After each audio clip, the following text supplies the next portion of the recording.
बिस्मिल्लाहिर्रहमानिर्रहीम अस्सलाम वालेकुम। प्रीवियस लेक्चर में हम लोग ने फाइनल अकाउंट्स के क्वेश्चन को डिस्कस किया था। आज हम लोगों ने चैप्टर नंबर 7, 8 को डिस्कस करना है।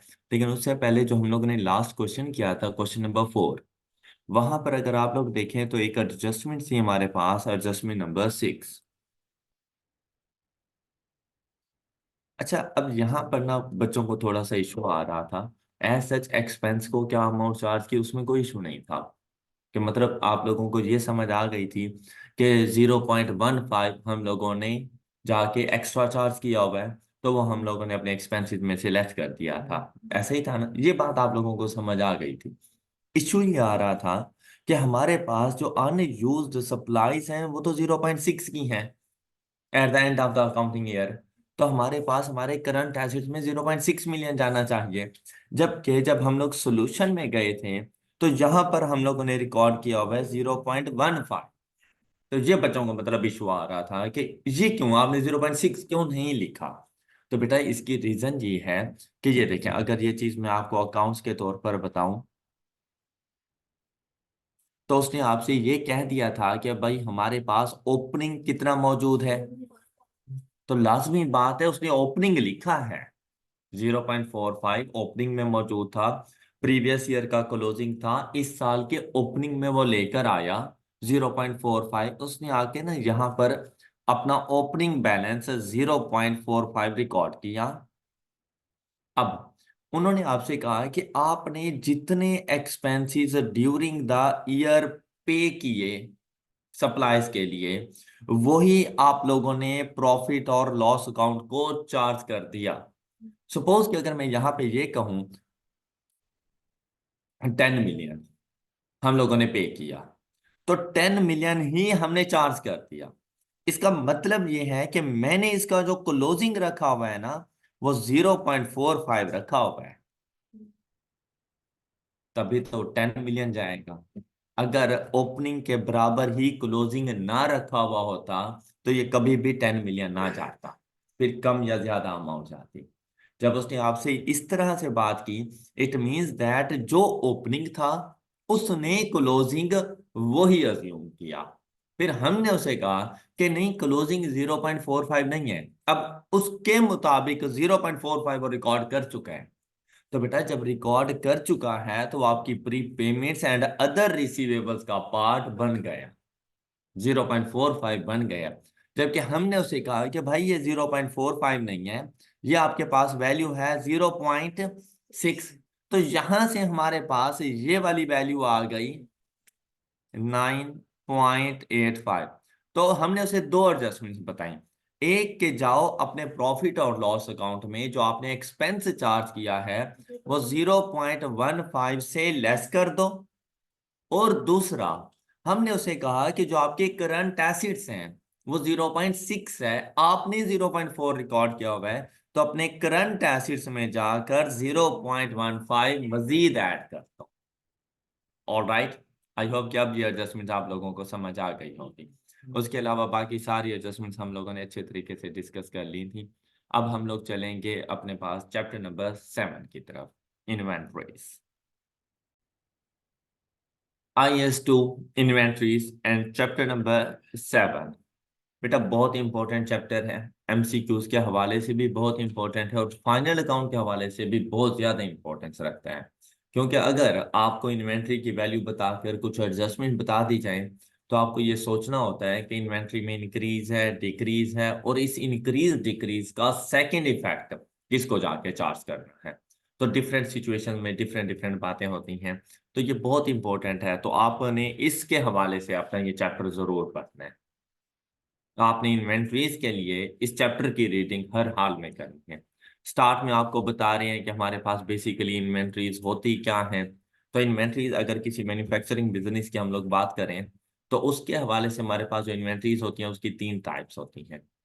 और वो हमारे पास है raw material, work in process and finished goods. जबकि अगर ट्रेडिंग बिजनेस की बात करें तो हमारे पास एक ही टाइप की इन्वेंट्री होती है, finished goods.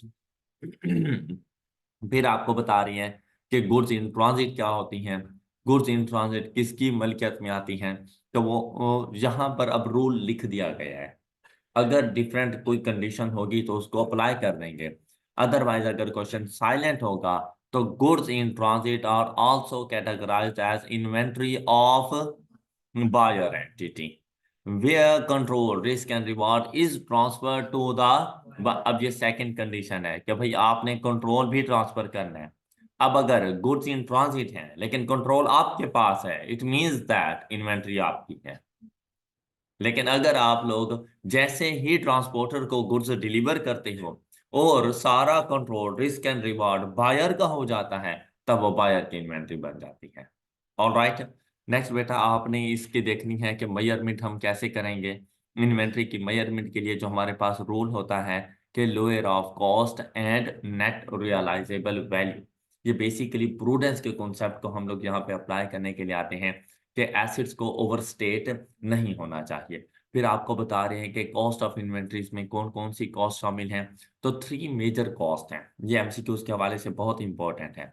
Cost of inventories में 3 मेजर कॉस्ट हैं, उसमें सबसे पहले आ जाती है कॉस्ट ऑफ परचेज, फिर आती है कॉस्ट ऑफ कन्वर्जन, ये आएगी आप लोगों के पास मैन्युफैक्चरिंग बिजनेस के अंदर।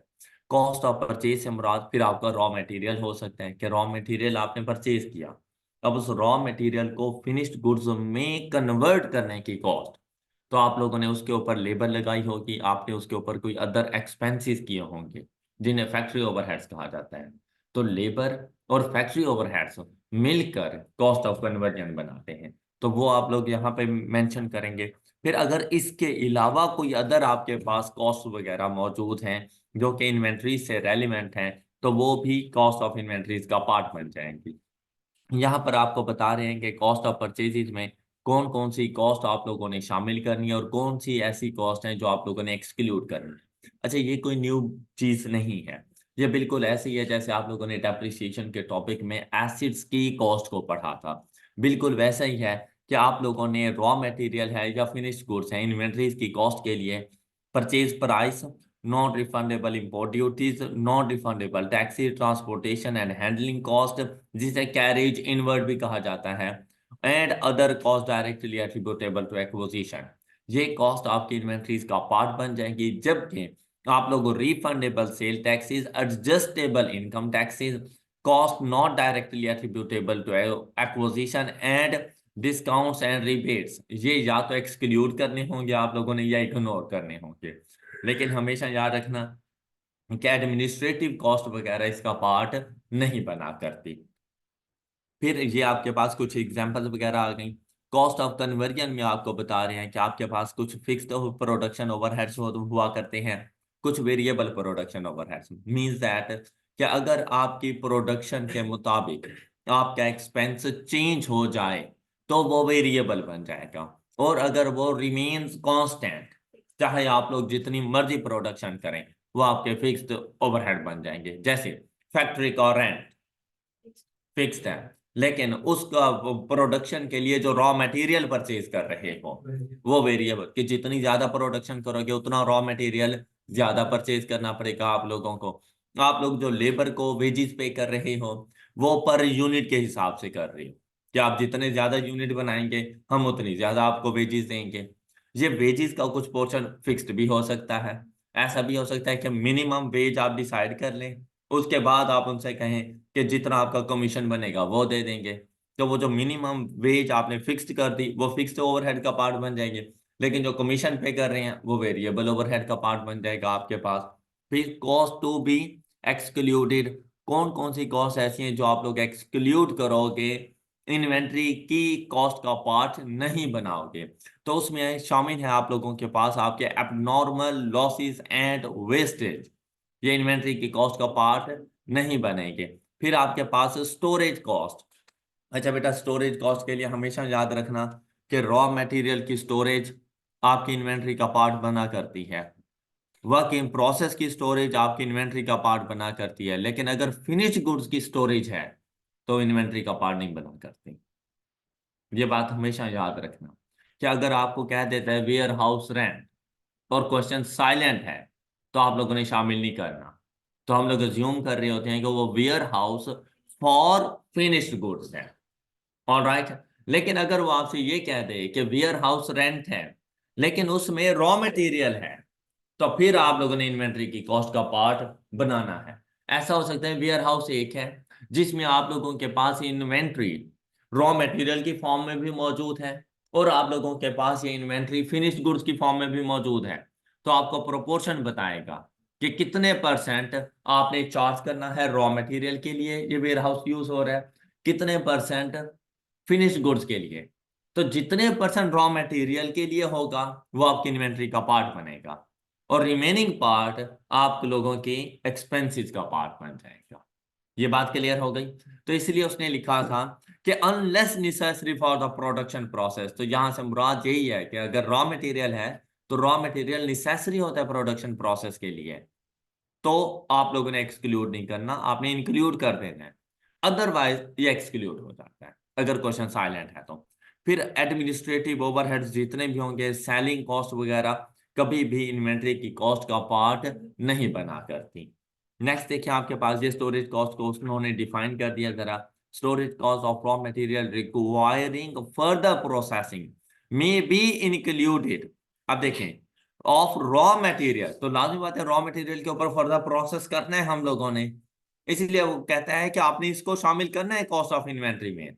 जबकि storage cost of finished goods is not included in the cost of inventory as it does not contribute to bring the inventory to its present location and condition. All right, all right. अच्छा बेटा next आपके पास ये level of production वगैरह हैं, ये ऐसे इतने कोई खास इंपॉर्टेंस नहीं रखते।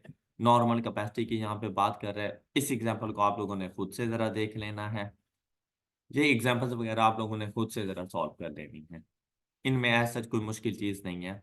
ये देखें यहाँ पर नेट रियलाइजेशन, इसके सबसे ज्यादा आपके पास एमसीक्यूज आया करते हैं, cost and net realisable value.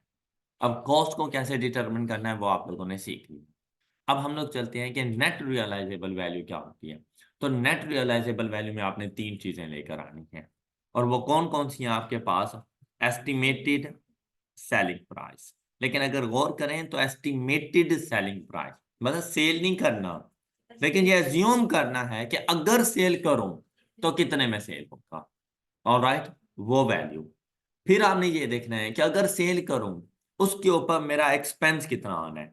अब एक्सपेंस दो तरह के हैं, या तो अगर वो कोई डैमेज आइटम है तो उसकी completion, estimated cost of completion, हो सकता है इनकम्प्लीट है, अब इसको कंप्लीट भी करना है फिर जाके सेल करना है, तो एस्टिमेटेड कॉस्ट ऑफ कंप्लीशन। दूसरा हो सकता है उसकी सेल करने के ऊपर मुझे कुछ कमीशन भी पे करना पड़े, तो estimated cost necessary to make the sale. ये तीनों चीजें मिलकर नेट रियलाइजेबल वैल्यू बनाती है। अच्छा ये जरूरी नहीं कि क्वेश्चन में तीनों ही गिवन हो सकता है cost to complete and cost to sell हमारे पास ना हो, तो एस्टिमेटेड सेलिंग प्राइस ही हमारी एनआरवी बन जाती है। Cost to complete and cost to sell में से कोई एक होगी, तो वो एक एस्टिमेटेड सेलिंग प्राइस में से लेस हो जाएगी। जहां तक की बात क्लियर। अच्छा ये जरा दो लाइनें जरा पढ़िएगा, ये जो थ्योरी लिखी हुई है आपके पास, एक मतलब रीड करें इसको। जी, आप लोगों ने पढ़ लिया। अच्छा इस तरह से रीडिंग करवाने का मकसद बेसिकली आपने घर में तो जाके पढ़ना ही है, लेकिन इन केस अगर नहीं भी पढ़ते ना तब भी आप लोगों को पता हो कि हम लोगों ने इन्वेंट्री में क्या कुछ करना है।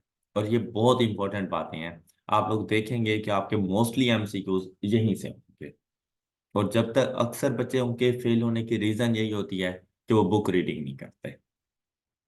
भाई आप करें बाकी सारी असाइनमेंट्स करें, लेकिन अपनी स्टडी टेक्स्ट के बाद स्टडी टेक्स्ट को प्रायोरिटी पे रखें।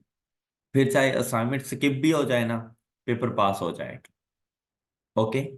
अच्छा अब देखें, कहता है estimated selling price may or may not be equal to fair value depending upon how entities sell in the ordinary courses of business. Fair value is the price that would be received to sell an asset or paid to transfer a liability in orderly transactions between market participants at measurement date। ये fair value की definition आपको पता हो। ऐसा हो सकता है कि एमसीक्यू के अंदर स्टेटमेंट दे दे और आपसे कहें कि बताएं ये क्या चीज है, और नीचे फेयर वैल्यू और इस तरह की दो चार और वैल्यूज लिखकर आपसे पूछ ले। ये भी हो सकता है कि आपसे कह दें which of the following statement is true about fair value. तो आपको पता होना चाहिए कि जो फेयर वैल्यू होती है एक ऐसी प्राइस है that would be received to sell an asset, कि अगर मैं कोई एसेट सेल करूं तो मुझे क्या अमाउंट मिलेगी। फिर दूसरी condition, paid to transfer a liability in orderly transaction, मतलब मैंने किसी के 20,000 रुपये देने थे, मेरे पास पैसे नहीं थे, मैंने अपना मोबाइल उसको दे दिया। ऑलराइट, अच्छा जैसे ही मैंने अपना मोबाइल उसको दिया तो फिर मेरे वो 20,000 रुपये खत्म हो गए, मतलब अब मैंने वो नहीं देने। तो एक लाइबिलिटी को खत्म करने के लिए वो यूज हुआ ना। ऑलराइट, तो वो भी आप लोगों की एक फेयर वैल्यू बन जाएगी। फिर आप लोगों के पास आता है कि ये मार्केट पार्टिसिपेंट्स के दरमियान होनी चाहिए at the measurement date, means जिस दिन एनआरवी कैलकुलेट कर रहे हैं उस दिन की वैल्यू होनी चाहिए, क्योंकि day by day value change होती रहती है। तो जिस दिन आप कैलकुलेशन कर रहे हैं, मतलब अकाउंटिंग ईयर एंड डेट, उस दिन जाकर देखो मार्केट में क्या वैल्यू है। Got it. नेक्स्ट देखें राइट डाउन, कि हम लोगों ने राइट डाउन कैसे करना है। हमेशा याद रखिएगा बेटा, इनिशियली हमारी जो इन्वेंट्री होती है हमेशा कॉस्ट की वैल्यू पर होती है, जबकि रूल क्या है कि हम लोगों ने उसको लोअर ऑफ कॉस्ट और एनआरवी पे रिकॉर्ड करना है। अब हमने हर साल के एंड पर जाकर एनआरवी की कैलकुलेशन करनी है। एनआरवी को देखना है हम लोगों ने, अगर आपकी इन्वेंट्री की एनआरवी आपकी कॉस्ट से ज्यादा है तो डू नथिंग, तो फिर कुछ भी ना करो, वो ऑलरेडी कॉस्ट में मौजूद थी और कॉस्ट ही लोअर है। और नॉर्मल सर्कमस्टांसिस में एनआरवी हायर होती है, क्योंकि जो चीज मैंने आज 100 रुपए की परचेज की है वो लाजिम बात है मैंने हायर अमाउंट के ऊपर जाके सेल करनी है, तो एस्टिमेटेड सेलिंग प्राइस उसकी ज्यादा हो जाएगी, आपको कुछ करने की जरूरत नहीं होती। लेकिन अगर आप लोगों की कॉस्ट ज्यादा और एनआरवी कम है वो हमारे पास होता है जब हमारी इन्वेंट्री डैमेज हो, ऑब्सलीट हो, एक्सपायर्ड होने के करीब हो, या मार्केट में उसका ट्रेंड खत्म हो रहा हो, उसकी जगह पे न्यू प्रोडक्ट्स मौजूद हों, उससे अच्छी आप लोगों को एक ऑप्शंस मौजूद हों। ऐसी सिचुएशन में आपकी मार्केट की वैल्यू डाउन हो जाती है, उसकी सेलिंग प्राइस कम हो जाती है। फिर तो लाजमी हो जाता है ना कि आपने एनआरवी कैलकुलेट करनी है। और अगर एनआरवी कम आ जाती है आपकी कॉस्ट से, तो जितना डिफरेंस है वो आप लोगों ने अपनी इन्वेंट्री में से कम कर लेना है। ऑलराइट, और ये कहलाता है एनआरवी लॉस, कि अगर आपके इन्वेंट्री की कॉस्ट 100 रुपए थी जबकि उसकी एनआरवी 80 आ गई, तो आपने 20 का राइट डाउन रिकॉर्ड करना है। ये बात समझ आ गई। अब देखें, following points should be noted. Inventories are originally recorded at cost. Inventories are to be measured at ratio. क्या ये बात याद होनी गई अब? अच्छा, फिर कहता है the above has following implication. The cost is lower. No adjustment is needed. Do nothing. Okay. If NRV is lower, the carrying amount of inventory, अब देखो वो कॉस्ट तो नहीं रहेगी ना, फिर ये बिल्कुल ऐसे ही है। कैरिंग अमाउंट क्यों कह रहा है? जैसे हम लोग अपने फिक्स एसेट में से cost less accumulated appreciation is equal to carrying amount, तो अब इसमें से कॉस्ट में से लेस हो जाता है एनआरवी लॉस, तो वो आ जाती है अपनी एनआरवी की अमाउंट पर, वो कहता है वो फिर उसकी कैरिंग अमाउंट है। Clear? The carrying amount of inventory is reduced, means that write down to its and add the difference is recorded in periodic system. Periodic system में तो automatically चला जाता है, लेकिन वैसे आप लोगों ने इसको as expense रिकॉर्ड करना है। Any show. नेक्स्ट देखें, नीचे बेटा आपको कह रहा है कि राइट डाउन के रीजंस कौन कौन सी हो सकती हैं। तो ये मैंने आपको बताया कि इन्वेंट्रीज हमारी डैमेज हो गई, हमारे पास कुछ ना कुछ इन्वेंट्री ऑब्सलीट हो गई, या अब ये दो चीजें तो हैं ना, लेकिन उसके अलावा देखें एनआरवी कम कब हो सकती है। तो आप ये देखें कि एनआरवी में कौन कौन सी चीजें यूज होती हैं। Estimated selling price less, estimated cost to complete and less estimated cost to sell. All right, अब देखिए, अगर एस्टिमेटेड सेलिंग प्राइस कम हो जाए, एनआरवी कम हो जाएगी। एस्टिमेटेड सेलिंग प्राइस कम हो जाए, एनआरवी ने कम हो जाना है। ये बात समझ आई? Estimated cost to complete increase हो जाए, एनआरवी कम हो जाएगी। या estimated cost to sell increase कर जाए, एनआरवी कम। तो नेक्स्ट जो 3 रीजन है ना, वो बेसिकली एनआरवी का फार्मूला है। आपने इसमें चेंजेस बतानी है।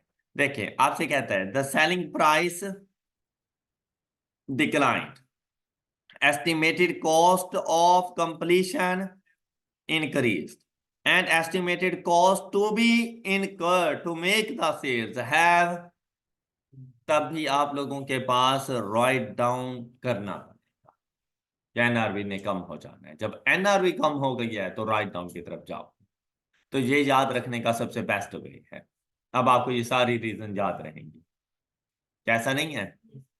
नेक्स्ट, फिर बेटा आइटम बाय आइटम बेसिस से मुराद ये होता है कि आपकी इन्वेंट्री के अंदर जितनी भी गुड्स मौजूद हैं उनके हर एक आइटम को चेक करो, हर एक यूनिट को चेक करो।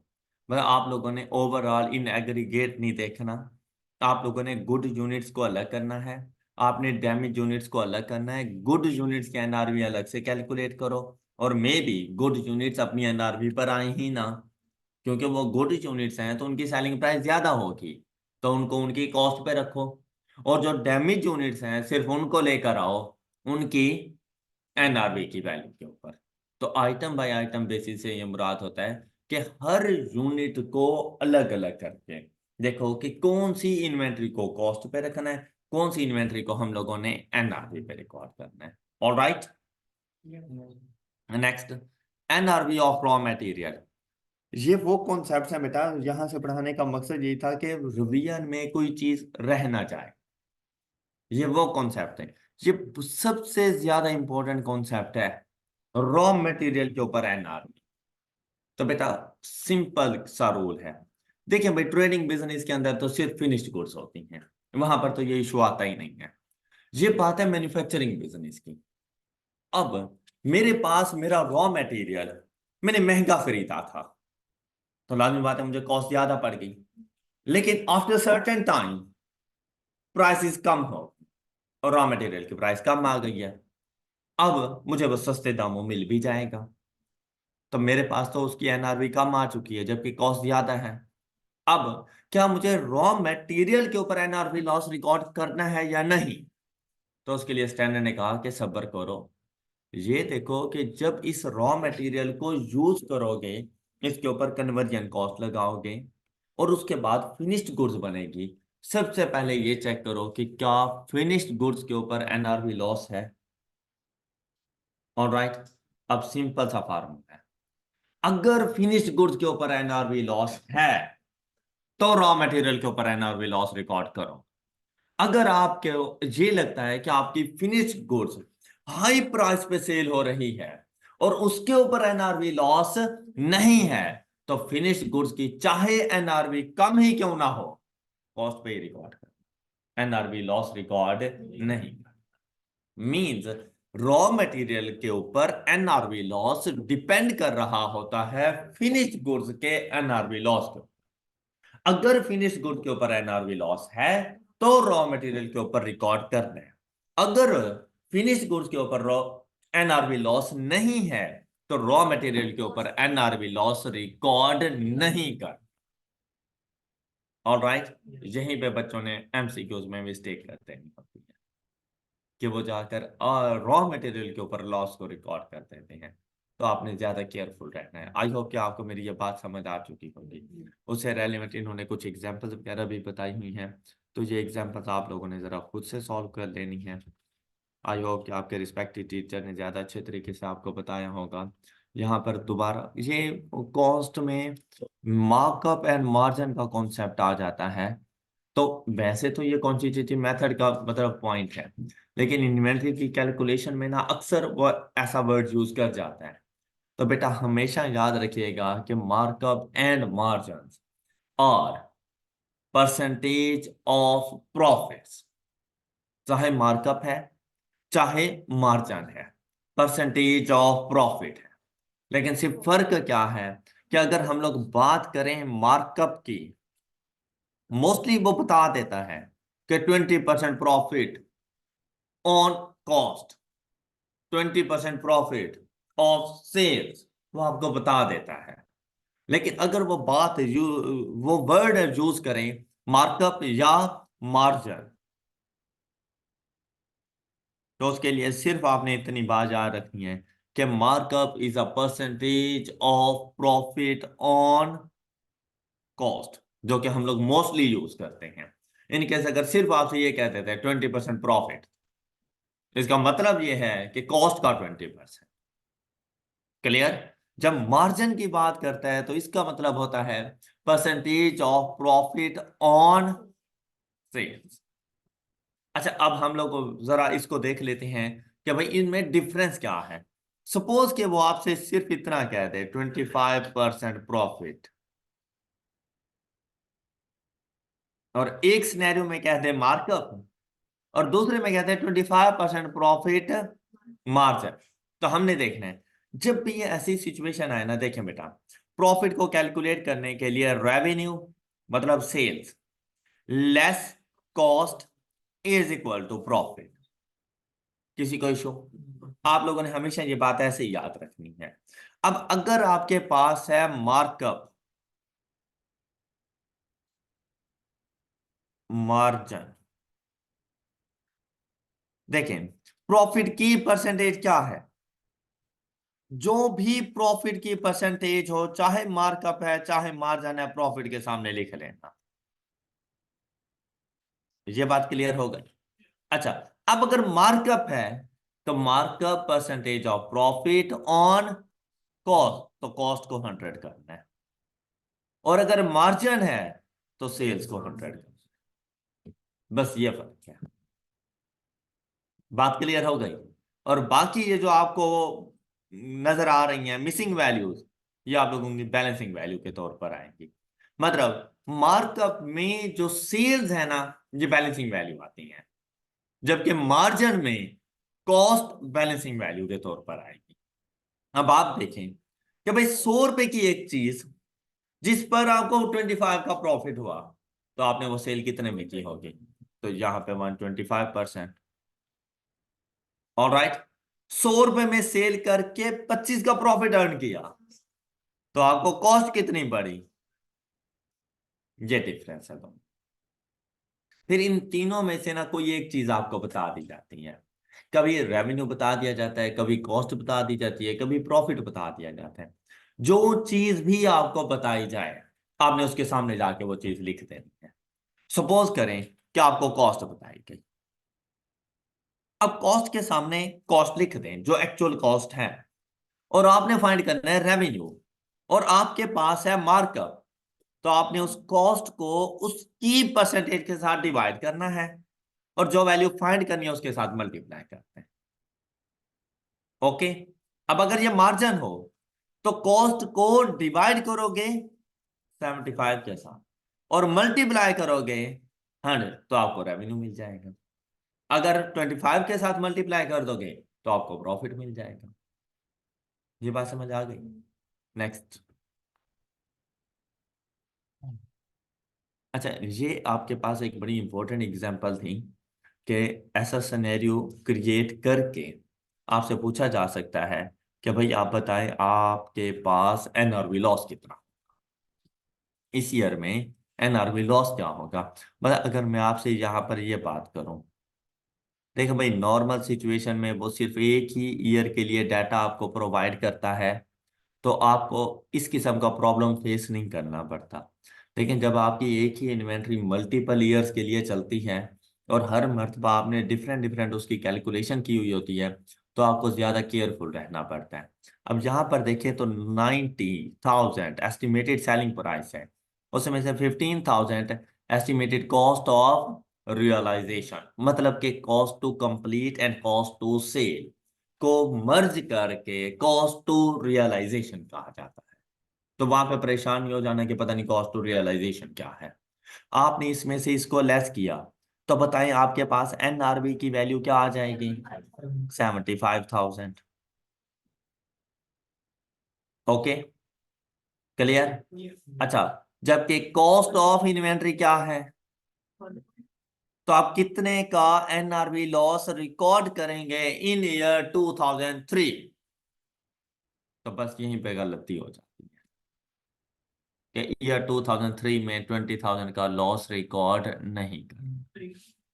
अच्छा, फिर से सुनो, अगर यही बात ईयर 2004 के लिए पूछ ले तो देखें, 110,000 लेस ना 15,000 इज इक्वल टू 95,000। जब ये 95,000 इसकी एनआरवी है इन ईयर 4, जबकि इसकी कॉस्ट कितनी है, तो आप बताओ एनआरवी लॉस कितने का रिकॉर्ड करूं ईयर 2004 में? 5,000। गलत हो गया। बस यही मसला है इस एग्जांपल के अंदर, और आपके एमसीक्यूज गलत हो जाए। अब आपने क्या करना है, देखिए भाई, अगर आपको प्रीवियस ईयर का डाटा प्रोवाइड ना किया गया होता, सिर्फ होती कॉस्ट और सिर्फ ये इंफॉर्मेशन जैसे मैंने बॉक्स बना दिया, फिर तो आप 25,000 लिख दो, जबरदस्त है और क्वेश्चन ठीक है। अगर सिर्फ ईयर 4 का ही डाटा होता कि भाई एस्टिमेटेड सेलिंग प्राइस 110 है और आप लोगों के पास एस्टिमेटेड कॉस्ट ऑफ रियलाइजेशन 15 है, 95 आपने 5 का लॉस रिकॉर्ड कर दिया, आपने बहुत अच्छा किया। लेकिन जब प्रीवियस ईयर का डाटा मौजूद है तो ऐसा नहीं करना। अब आपने क्या करना है, देखिए भाई, इनिशियली तो जाकर मैं उसको रिकॉर्ड करूंगा 100 के ऊपर, मतलब कॉस्ट के ऊपर। क्यों? क्योंकि एनआरवी की वैल्यू ज्यादा है। चलिए पहले एनआरवी यहां पे देख लें, 200,000। यहां पर एनआरवी देखें 120,000, यहां पे एनआरवी देखें 90,000, और लास्ट में एनआरवी देखें। आपको ये बात समझ आ गई? इंशाल्लाह आप लोग बहुत कुछ सीख के जाओगे। अच्छा, अब देखो यहां पर 100,000 पे मेरी इन्वेंट्री रिकॉर्ड है इनिशियली 1 जनवरी 2001, जिस दिन मैंने परचेज किया। कॉस्ट ऑफ इन्वेंट्री 100 है। मैं गया 31 दिसंबर ईयर 1, और वहां पे जाके मैंने एनआरवी चेक की, एनआरवी 120 है, जबकि कॉस्ट ऑफ इन्वेंट्री कितनी है? 100। तो लोअर ऑफ कॉस्ट और एनआरवी दोबारा से 100 पे रिकॉर्ड कर दूंगा, कोई इशू? यहां तक बात क्लियर? अच्छा, फिर मैं गया ईयर 2 के एंड पर, यहां पे मैंने एनआरवी देखी, क्या मिली? 90 मिली, जबकि 100 कौन सी वैल्यू पर रिकॉर्ड करूं? अगर आपसे ये पूछा जाता कि आप की क्लोजिंग इन्वेंट्री की वैल्यू क्या होगी, तो आप क्या बताते हैं? 90। शाबाश, गुड। यही चीज अगर ईयर 3 के एंड पे पूछी जाती कि क्लोजिंग इन्वेंट्री, देखिए मैं आपसे एनआरवी लॉस नहीं पूछ रहा, मैं आपसे पूछ रहा हूं कि क्लोजिंग इन्वेंट्री की वैल्यू क्या रिकॉर्ड करें। ओके, तो 31 दिसंबर ईयर 3 में कौन सी वैल्यू पे अपनी इन्वेंट्री रिकॉर्ड करोगे? 2004 में कितनी? And at the end of year 5, 100 cost per. क्यों? क्योंकि एनआरवी ज्यादा। ये बात समझ आ गई आप लोगों को? यहां तक कोई इशू? अब बात करते हैं एनआरवी लॉस की। देखिए भाई, कॉस्ट और एनआरवी के दरमियान जो डिफरेंस है ना, वो आपका लॉस है, एनआरवी लॉस है। ये बात क्लियर? अच्छा, बात सुनिएगा जरा। आप 100 से 100 पर आए, क्या आपने कोई लॉस रिकॉर्ड किया? नो। ओके, नेक्स्ट देखो, आप 100 से 90 पर आए तो आपने 10 का लॉस रिकॉर्ड कर दिया, राइट। आप 75 पर आए तो बेटा आपका 25 का लॉस नहीं हुआ, आप पहले 90 पे बैठे हुए थे, 90 से 75 पर आए हो, तो आपका जो ईयर 3 का लॉस हुआ है वो 25 नहीं लिखना, वो हम लिखेंगे 15। और इन टोटल जो लॉस हो गया अब तक वो 75। अब देखो 10 प्लस 15, लेकिन ये 25 एक ही ईयर में चार्ज नहीं करना। इसमें से 10 का लॉस आपको ईयर 2 के एंड पर हुआ था, और 15 का लॉस ईयर 3 के एंड पर हुआ। बात क्लियर हो गई? नेक्स्ट देखो, अब यहां पे आए 95, अब यहां पर रिवर्सल ऑफ एनआरवी है। देखो 100 की कॉस्ट मैंने 95 पे रिकॉर्ड की हुई, लॉस कितने का? 100 का 95 पे आए 5 का लॉस है, जबकि मैंने कितना रिकॉर्ड किया हुआ है? मैंने 25 का लॉस रिकॉर्ड किया हुआ है। ये बिल्कुल ऐसा ही है जैसे बैड डेट रिकवर्ड, कि आप प्रीवियस ईयर में बैड डेट एक्सपेंस रिकॉर्ड कर देते हो, फिर जब उसमें से रिकवर हो जाता है तो क्या करते थे? Reduction in expenses. आप लॉस ज्यादा रिकॉर्ड कर चुके हो, जबकि लॉस तो जस्ट 5000 का है। यहाँ पे 5000 का मजीद लॉस नहीं रिकॉर्ड कर देना। इस बात को यूं समझो, आपकी इन्वेंट्री प्रीवियस ईयर कौन सी वैल्यू पे रिकॉर्ड थी, जबकि अब कितनी है? क्या लॉस हुआ है? क्या इंक्रीज आया है? तो इंक्रीज रिकॉर्ड करो। और इसे कहा जाता है रिवर्सल ऑफ एनआरवी लॉस। बात समझ आ गई? अब जब नेक्स्ट गए 95 से 100 पे पहुंच गए, तो देखो 100 की कॉस्ट 100 पे रिकॉर्ड, क्या किसी किस्म का कोई लॉस है? तो यहां पे ये नहीं कहना नो लॉस। जो लॉस रिकॉर्ड कर चुके हो आपने उसका रिवर्सल रिकॉर्ड कर। ओके, तो ये थोड़ी सी कॉम्प्लेक्स चीज थी जो कि नॉर्मल रूटीन में आप लोगों को पता नहीं होती, लेकिन अब आप लोगों को आइडिया हो गया है कि एनआरवी इतना इजी नहीं था जितना पढ़ाया गया था। अभी आगे आगे देखिए होता है क्या। अच्छा, ये एग्जांपल अब आपको समझ आ चुकी होगी। ये देखें, ये लॉस की एडजस्टमेंट्स वगैरह यहाँ पे लिखी हुई हैं। फिर ये एग्जांपल नंबर 8 आप लोगों ने ज़रा सॉल्व कर लेनी है। ये रॉ मटेरियल के बारे में बात कर रहा है कि उसके जो हम लोगों ने पढ़ा था रॉ मटेरियल के ऊपर किस टाइम पे लॉस रिकॉर्ड करना और किस टाइम पे नहीं करना। ये आज गए द मोस्ट इम्पोर्टेंट, कि हम लोगों ने कॉस्ट फार्मूला कौन सा यूज करना है, फाइफो या वेटेड। लाइफो होता था, खत्म हो गया, तो पढ़ाने की भी जरूरत नहीं है। अब सिर्फ दो ही हैं आप लोगों के लिए, FIFO, first in first out. Okay, और दूसरा वेटेड एवरेज। बेटा जो भी आप फार्मूला चूज करना चाहो अपनी इन्वेंट्री के लिए, स्टार्ट में बता दो कि मैंने ये फार्मूला, फिर हर साल इन्वेंट्री की कैलकुलेशन उसी फार्मूले के मुताबिक करो। ये बिल्कुल ऐसे ही है जैसे डेप्रिसिएशन के लिए आपको मेथड बता दिए गए, ये लो भाई ये 4 मेथड्स हैं, बताओ कौन सा यूज करोगे? आपने कहा स्ट्रेट लाइन, कहते हैं आप बस यही यूज करना। कंसिस्टेंसी होनी चाहिए। ऐसा है बेटा, सेम सिचुएशन, फाइफो से रिजल्ट्स कुछ और हैं और वेटेड एवरेज से रिजल्ट्स कुछ और हैं, तो उसकी वजह से आपके प्रॉफिट्स भी इफेक्ट होते हैं, आपकी कॉस्ट ऑफ सेल्स भी इफेक्ट होती है। तो आप लोगों ने ऐसा नहीं है कि एक मरतबा कुछ और दूसरी मरतबा कुछ और, ऐसा नहीं करना। हाँ ये है, एक मरतबा चूज कर लो, उसके बाद सेम मेथड अप्लाई कर, फिर उसको चेंज नहीं कर। ओके, इसीलिए ऊपर लिखा हुआ था कि आपने कंसिस्टेंसी दिखानी है। और फिर आपको ये पता होना चाहिए कि इसका आपके प्रॉफिट्स के ऊपर क्या इफेक्ट जाता है।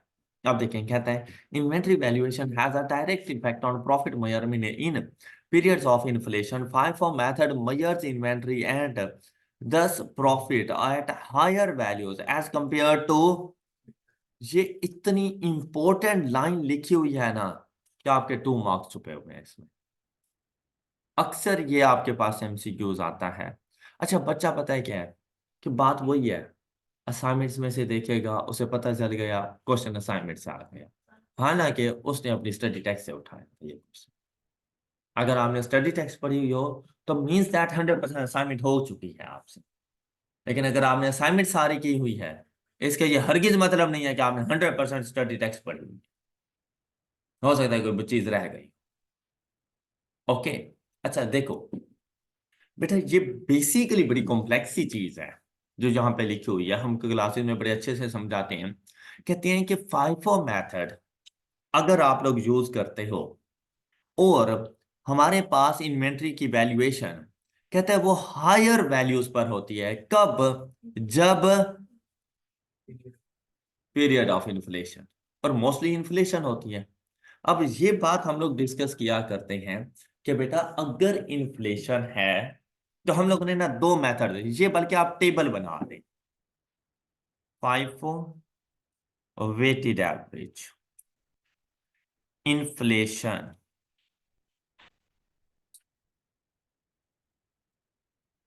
And deflation.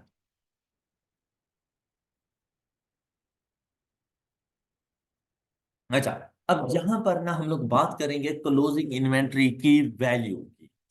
अगर पीरियड ऑफ इन्फ्लेशन है, अच्छा बात ना सिर्फ एक ही याद रखनी है, बाकी तीनों उनका रिवर्स है और ऑटोमेटिकली याद हो जाएंगे। ये चीजें मैंने आपको पहले भी किसी एक टॉपिक में बताई थी, टेबल बनाकर कि एक ही चीज याद रखना, बाकी सारी याद हो जाती है, लेकिन आपको नहीं याद होगा। अच्छा सुने, अगर बेटा इन्फ्लेशन है, इट मींस दैट ईयर के स्टार्ट में जो चीजें खरीदी थी वो कम रेट पर थी, जबकि at the end of the year मेरे पास महंगे रेट पर चीजें मौजूद हैं। FIFO, first in first out. अब ये बात मैं इधर इसीलिए कर रहा हूं क्योंकि मैं अज्यूम कर रहा हूं कि आपने चीजें पढ़ी हुई हैं, यहाँ पे जस्ट रिवीजन चल रही है, जबकि अपने स्टूडेंट्स को इन्वेंट्री पढ़ाने के बाद, कैलकुलेशन के बाद ये बात मैं जाकर बताता हूँ, कि जब उसको पता चल जाए कि बेसिकली FIFO और वेटेड एवरेज में डिफरेंस क्या होता है। अब यहां पर देखें भाई, जब FIFO है, फर्स्ट इन फर्स्ट आउट, तो जो मेरा क्लोजिंग स्टॉक होगा वो मेरी बिल्कुल रिसेंट परचेजेज में से होगा। एम आई राइट? तो बेटा वो महंगे दामों नहीं रखी हुई, तो मेरे पास क्लोजिंग इन्वेंट्री की वैल्यू FIFO में ज्यादा हो। क्या आपको ये बात समझ आ गई है? बस बाकी सारे रिवर्सल दे मारो। कैसे? तो फिर वेटेड एवरेज में अगर इन्फ्लेशन में ज्यादा है तो डिफ्लेशन में, तो वेटेड एवरेज में। क्लियर? मजीद एक्सप्लेनेशन की जरूरत है? अच्छा, MCQs करते हुए भी बिल्कुल ऐसे ही सोचना है। वहां पर सिर्फ टू, अब जो स्टेज है ना, देखें, मैं अपने बच्चों को हमेशा ये कहता रहता हूँ, बेटा आप लर्निंग स्टेज पे हैं, सिर्फ सीखो, मार्क्स मिल जाएंगे जब सेशन चल रहा होता है। लेकिन आज मैं आपसे ये बात नहीं कर सकता, अब सीखने का दौर खत्म हो गया है, अब है मार्क्स की जंग। आपको सब कुछ आता हो, लेकिन अगर आपके मार्क्स आ गए ना 48 46, आपके लिए नुकसान है। अब आपको सब कुछ आता है, ये प्रूफ करने के लिए आपने मार्क्स लेने हैं। क्लियर? तो वहां पर बेटा दो दो नंबर आपके बहुत कीमती, वह वहां पे ये सोचना है कि कोई मिस्टेक ना हो, और आप इतना पेपर जरूर अटेम्प्ट कर लेंगे कि आप इजीली उसको पास कर सकें, और इंशाल्लाह एक अच्छे नंबरों, ऐसा नहीं है कि आप बाउंड्री लाइन पे होंगे, नहीं, इंशाल्लाह आप 70% प्लस पर होंगे, इजीली पेपर पास हो जाना है।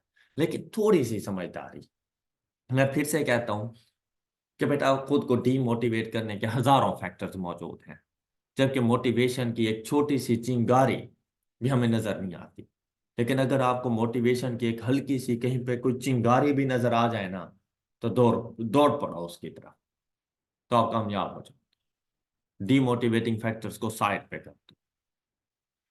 जरूरी नहीं कि आपने 100% मार्क जाके अपने क्वेश्चन सॉल्व करने हैं, भाई हमें आपसे 100% मार्क्स नहीं चाहिए, आपके पेरेंट्स को भी नहीं चाहिए, तो टेंशन किस बात की?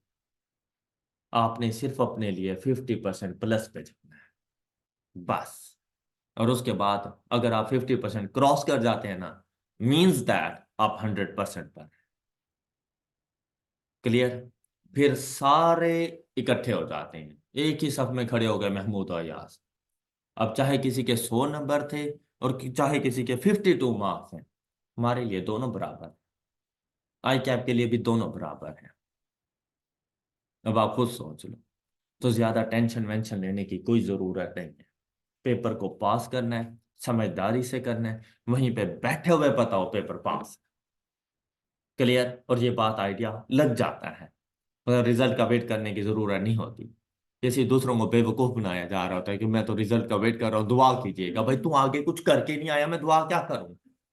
पहले कुछ दवा तो करके आते, फिर मैं दुआ कर लेता हूँ।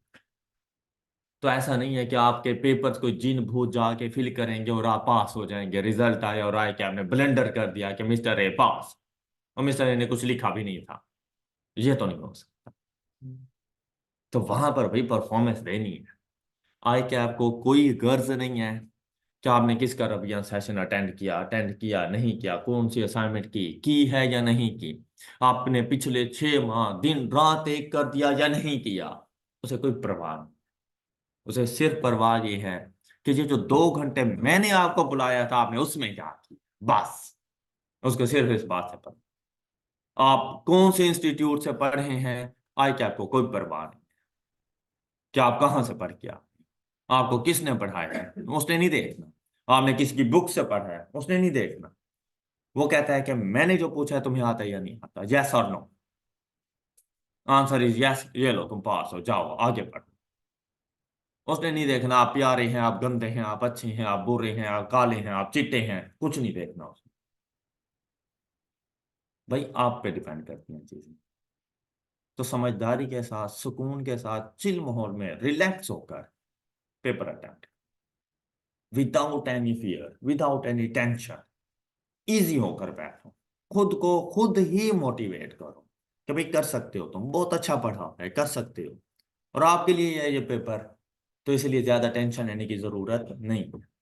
अब क्या आपको ये चीजें इस तरह से याद नहीं होंगी, सिर्फ एक पॉइंट पकड़ना है जो आपको इजी लगे, बाकी सारा रिवर्सल दे मारो। अब अब आप लोग अगर देखें भाई, ये क्लोजिंग इन्वेंट्री की वैल्यू है, क्लोजिंग इन्वेंट्री का प्रॉफिट्स के ऊपर बेहतरीन इंपैक्ट है। क्या आपकी क्लोजिंग इन्वेंट्री का जो इंपैक्ट है ना, क्लोजिंग इन्वेंट्री, उसका कॉस्ट ऑफ सेल पे इंपैक्ट पूछा जा सकता है और उसका प्रॉफिट पे इंपैक्ट पूछा जा सकता है। अब अगर क्लोजिंग इन्वेंट्री ज्यादा हो तो कॉस्ट ऑफ सेल कम हो जाती है और प्रॉफिट, शाबाश। और अब इसका उलट नीचे लिख दो कि अगर क्लोजिंग इन्वेंट्री की वैल्यू तो कॉस्ट ऑफ सेल और प्रॉफिट। ऑलराइट, ये बात समझ आई।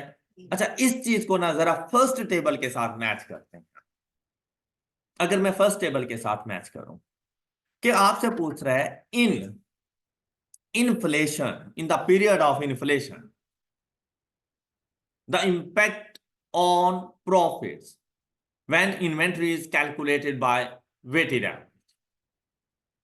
हाँ जी, तो आपने सोचना है इन्फ्लेशन है, weighted average as compare to FIFO, तो इन्वेंट्री कम है, इन्वेंट्री कम तो कॉस्ट ऑफ सेल ज्यादा, तो प्रॉफिट्स कम होगा। जब आजाद हो नहीं गई, फाइफो पे पूछ ले, फाइफो बता देंगे, डिफ्लेशन पे पूछ ले, उस पे बता देंगे। क्लियर? अच्छा, क्लोजिंग इन्वेंट्री की वैल्यू का पता चल गया आपको? बेटा यही क्लोजिंग इन्वेंट्री अगले साल की ओपनिंग है, यही क्लोजिंग इन्वेंट्री नेक्स्ट ईयर की ओपनिंग। जो क्लोजिंग इन्वेंट्री के इंपैक्ट्स पड़ते हैं ना कॉस्ट ऑफ सेल और प्रॉफिट्स के ऊपर, इन्वेंट्री के इसके रिवर्सल है ओपनिंग इन्वेंट्री के। कि अगर ओपनिंग इन्वेंट्री की बात करूं, ओपनिंग इन्वेंट्री अगर ज्यादा है तो कॉस्ट ऑफ सेल ज्यादा है और प्रॉफिट कम है। ओपनिंग इन्वेंट्री कम है तो कॉस्ट ऑफ सेल कम है और प्रॉफिट ज्यादा है। Got it? बात क्लियर हुई? चले शाबाश, गुड। चले बेटा, ये एक अच्छी एग्जांपल आपके पास, मतलब फाइव और वेटेड एवरेज समझाने के लिए बड़ी बेहतरीन एग्जांपल यहाँ पे मौजूद है। हमेशा याद रखना हमारे पास ना इन्वेंट्री के दो मेथड्स मौजूद हैं, एक है हमारे पास परपेचुअल मेथड और दूसरा है हमारे पास पीरियोडिक। ऑलराइट, देखो भाई, चाहे परपेचुअल है चाहे पीरियोडिक है, अगर cost method, cost formula FIFO है तो मुझे इन्वेंट्री लेजर कार्ड बनाने की जरूरत नहीं है। दोनों सिचुएशन में इन्वेंट्री की वैल्यू सेम, दोनों सिचुएशंस में इन्वेंट्री की वैल्यू सेम है, चाहे पीरियोडिक है चाहे परपेचुअल है। लेकिन अगर मैं फाइफो मेथड यूज कर रहा हूं तो आपको किसी किस्म की कोई और वर्किंग करने की जरूरत नहीं है। आपने सिंपली जाना है कि अपने ओपनिंग में अपनी परचेजेस के यूनिट्स को ऐड कर देना है। हाँ, ओके, अपने ओपनिंग में अपने परचेज्ड यूनिट्स को ऐड कर देना है। तो 20 + 40, ये 40 सिर्फ परचेजेस का है ना, ये जरा चेक करो। अच्छा, तो परचेजेस का 40 प्लस ओपनिंग का 20, टोटल नंबर ऑफ यूनिट्स मेरे पास कितने हो गए अवेलेबल फॉर सेल। मेरे पास 60 यूनिट्स हैं अवेलेबल फॉर सेल, उसमें से लेस कर दो जितने यूनिट्स मैंने सेल की है। मेरे पास 60 यूनिट्स थे, उसमें से 48 मैंने सेल कर दिए, तो मेरे पास क्लोजिंग इन्वेंट्री कितनी आ गई। तो क्लोजिंग इन्वेंट्री ऐसे फाइंड कर, कभी क्वेश्चन में बता देता है कभी नहीं बताता। तो क्लोजिंग इन्वेंट्री फाइंड करने का जो फार्मूला अब मैंने यूज किया वो था ओपनिंग प्लस लेस, बेटा ये नेट यूनिट्स होते हैं, मतलब अगर कोई परचेज रिटर्न कोई सेल्स रिटर्न तो वो इसमें एडजस्ट हो जाती है। और राइट बेटा वो तो वैल्यू है ना, यहाँ बात हो रही है नंबर ऑफ यूनिट्स की। डिस्काउंट्स वगैरह का ताल्लुक तो हमारी वैल्यू के साथ है ना, आपने पहले वैल्यू को नहीं देखना, आपने देखना है हमारे पास नंबर ऑफ यूनिट्स ओपनिंग कितने थे, कितने यूनिट्स मैंने ड्यूरिंग द ईयर परचेज किए और कितने यूनिट्स मैंने ड्यूरिंग द ईयर सेल किए, राइट। वो लेस हो गए हमारे पास, तो यहां से आपके पास आ जाएगी आपकी क्लोजिंग इन्वेंटरी।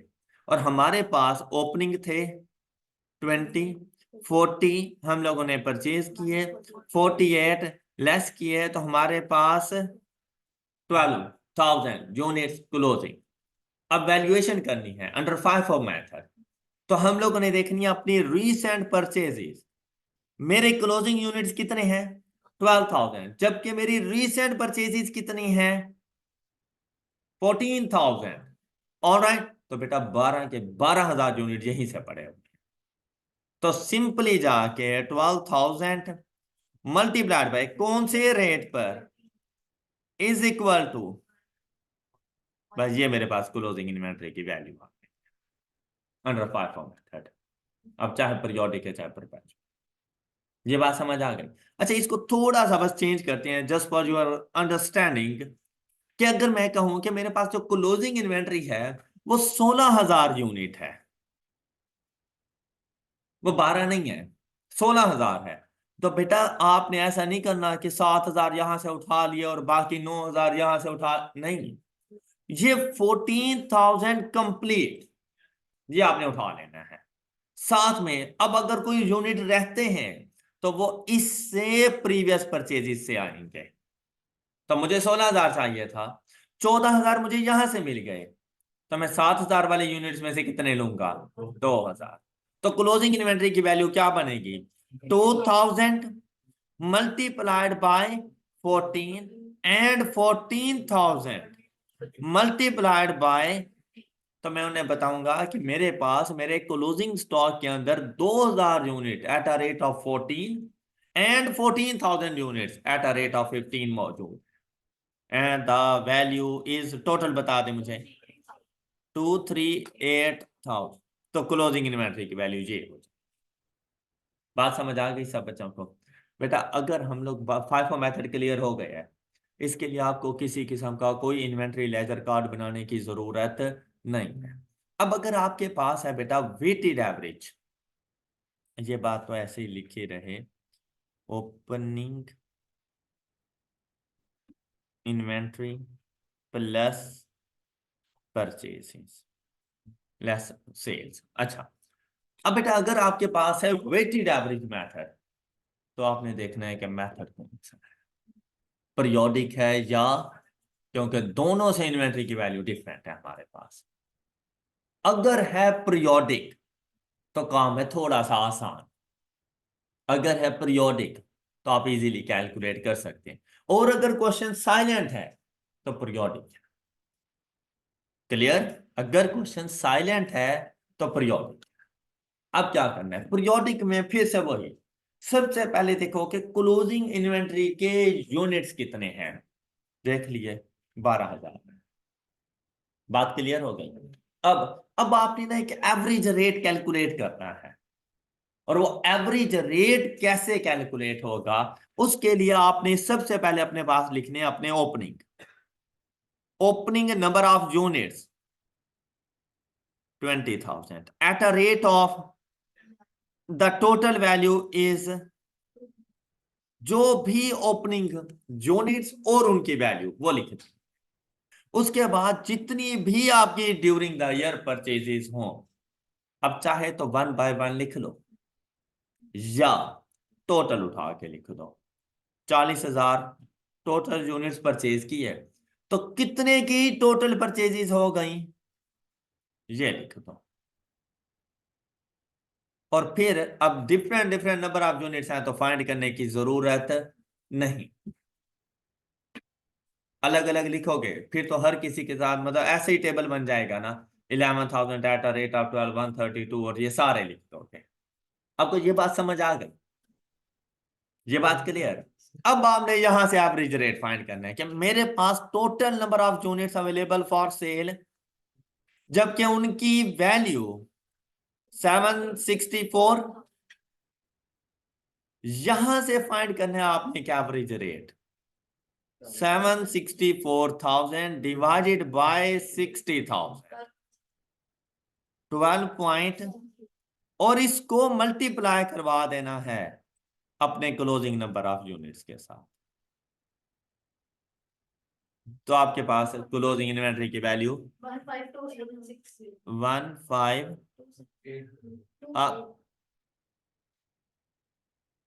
आपने पूरी वैल्यू के साथ मल्टीप्लाई कर दिया होगा और कुछ ने 12.73 के साथ, तो वो जो इशू आ रहा है वो सिर्फ इसके साथ आ रहा है। पूरी वैल्यू के साथ मल्टीप्लाई करें तो क्या आंसर आ रहा है 1528। हाँ, वो राउंडिंग ऑफ का सिर्फ डिफरेंस आ रहा है कि 12.7333 था ना, तो सिर्फ उस वजह से इशू आ रहा है। टोटल वैल्यू के साथ मल्टीप्लाई करें तो 152,800 आंसर है। और अगर आप लोग 12.73 के साथ करेंगे तो थोड़ी सी डेविएशन आ रही है। बात क्लियर हो गई? ओके। अच्छा, अब देखें एवरेज रेट फाइंड करना आ गया। अब बेटा चाहे 12,000 यूनिट है, चाहे 16,000 है, चाहे 20,000 है, मल्टीप्लाइड बाय 12.73 है। पांचों की तरह यहाँ नहीं है कि 14,000 यहाँ से और 2,000 वहां से। यहाँ पर जितने मर्जी नंबर ऑफ यूनिट्स हैं multiplied by average rate, closing inventory की वैल्यू आ जाए। Any issue? गुड। अब अगर बात करें हम लोग परपेचुअल इन्वेंटरी सिस्टम की, तो बेटा आप लोगों को इन्वेंटरी लेजर कार्ड बनाना पड़ेगा। इन्वेंटरी लेजर कार्ड अब यहीं से ही हम लोग देख लेते हैं। ये देखें, ये तो 5 फॉर परपेचुअल इन्होंने बना दिया, लेकिन हमें बनाने की जरूरत नहीं थी। फिर इन्होंने 5 फॉर पीरियोडिक किया, हमने भी। अब देखें, चाहे परपेचुअल है चाहे पीरियोडिक है, क्या 5 मेथड से इन्वेंटरी की वैल्यू में कोई फर्क आया? 180,000। तो इसलिए कार्ड बनाने की जरूरत नहीं होती। लेकिन अगर हम लोग वेटेड एवरेज की बात करें तो वेटेड एवरेज पीरियोडिक देखें, हम लोगों ने 12.73 average rate and the closing inventory value is 152 using period. बात क्लियर हो गई? परपेचुअल में बेटा आपको ये इन्वेंटरी लेजर कार्ड बनाना पड़ता है। जब भी कोई न्यू यूनिट आप परचेज करेंगे आपका एवरेज रेट चेंज हो जाएगा। सेल करने पे एवरेज रेट नहीं चेंज होता, यूनिट्स परचेज करने पर एवरेज रेट चेंज होता है। तो आप लोगों ने ये टेबल कंप्लीट करते हुए एंड पर देखना है कि आपके पास एवरेज रेट कौन सा आ रहा है, तो उसके मुताबिक आपके पास क्लोजिंग इन्वेंटरी की वैल्यू आ जाएगी 171,850। ओके, ये इन्वेंटरी लेजर कार्ड से आपको पता चलेगा। अब यहां पर अगर आप लोग देखें बेटा, सेल्स की वैल्यू में कोई डिफरेंस नहीं है, हमारे ओपनिंग स्टॉक में कोई मसला नहीं है, हमारी परचेजेज में कोई मसला नहीं है। जो डिफरेंस आ रहा है ना इनमें, वो आ रहा है ड्यू टू क्लोजिंग इन्वेंटरी। अब अगर आप लोग फर्स्ट इन फर्स्ट आउट को देखें तो दोनों की क्लोजिंग इन्वेंटरी सेम, तो इधर कोई इशू नहीं है, इनके प्रॉफिट्स भी सेम। लेकिन अगर आप वेटेड एवरेज में देखें और वेटेड एवरेज का कंपैरिजन करें, अब देखिए ये इन्फ्लेशन हो रही थी, हमने नोट किया 11 12 13 14 15 इन्फ्लेशन हो रही थी। तो इन्फ्लेशन में हम लोगों ने कहा था कि FIFO मेथड से इन्वेंट्री की वैल्यू ज्यादा है एज कंपेयर टू, ये बात आपको यहाँ पे समझ आ गई, ठीक है। फिर अगर आगे देखें तो फिर ये देखें, यहां तक आपके पास आ जाती है ये आपकी कॉस्ट ऑफ सेल, ये इस तरह से इस बॉक्स का सम, ये आपके पास बन गई आपकी। तो कॉस्ट ऑफ सेल अगर देखें तो इन्वेंट्री की वैल्यू ज्यादा होने की वजह से कॉस्ट ऑफ सेल कम, ये देखो 584। लेकिन यहां पर देखो क्लोजिंग इन्वेंट्री के कम होने की वजह से कॉस्ट ऑफ सेल ज्यादा। ओके, तो फिर प्रॉफिट्स के ऊपर इंपैक्ट देखो, इससे प्रॉफिट ज्यादा और इससे प्रॉफिट, यही बात हमने पहले डिस्कस की। क्लियर हो गई ये बात। नेक्स्ट बेटा, ये एक इंपॉर्टेंट पॉइंट थे जो हम लोगों ने डिस्कस कर लिया, बाकी ये सारे क्वेश्चन आप लोगों ने खुद से जरा सॉल्व कर लेने हैं। एज सच इनको इतना याद करने, सॉल्व करने की अब जरूरत नहीं है, ठीक है। लेकिन जो चीजें पढ़ने वाली है ना वो हम लोग इधर पढ़ रहे हैं, उसके बाद आपका फोकस एमसीक्यूज पे चला जाना चाहिए। थ्योरेटिकल जितने भी एस्पेक्ट्स हैं वो हम लोग यहाँ पे पढ़ के जा रहे हैं। अब आ गए रिकॉग्निशन एंड डिस्क्लोजर, कि बेटा इन्वेंट्रीज को जब sold recognition as an expense, तो बेटा एक्सपेंस के तौर पर अगर हम लोग देखें ना तो हम दो किस्म के एक्सपेंसेस इन्वेंट्री से रेलिवेंट रिकॉर्ड किया करते हैं। एक होता है कॉस्ट ऑफ सेल, कब, जब इन्वेंट्री को सेल किया जाता है तो फिर वो कॉस्ट ऑफ सेल के तौर पे रिकॉर्ड होती है।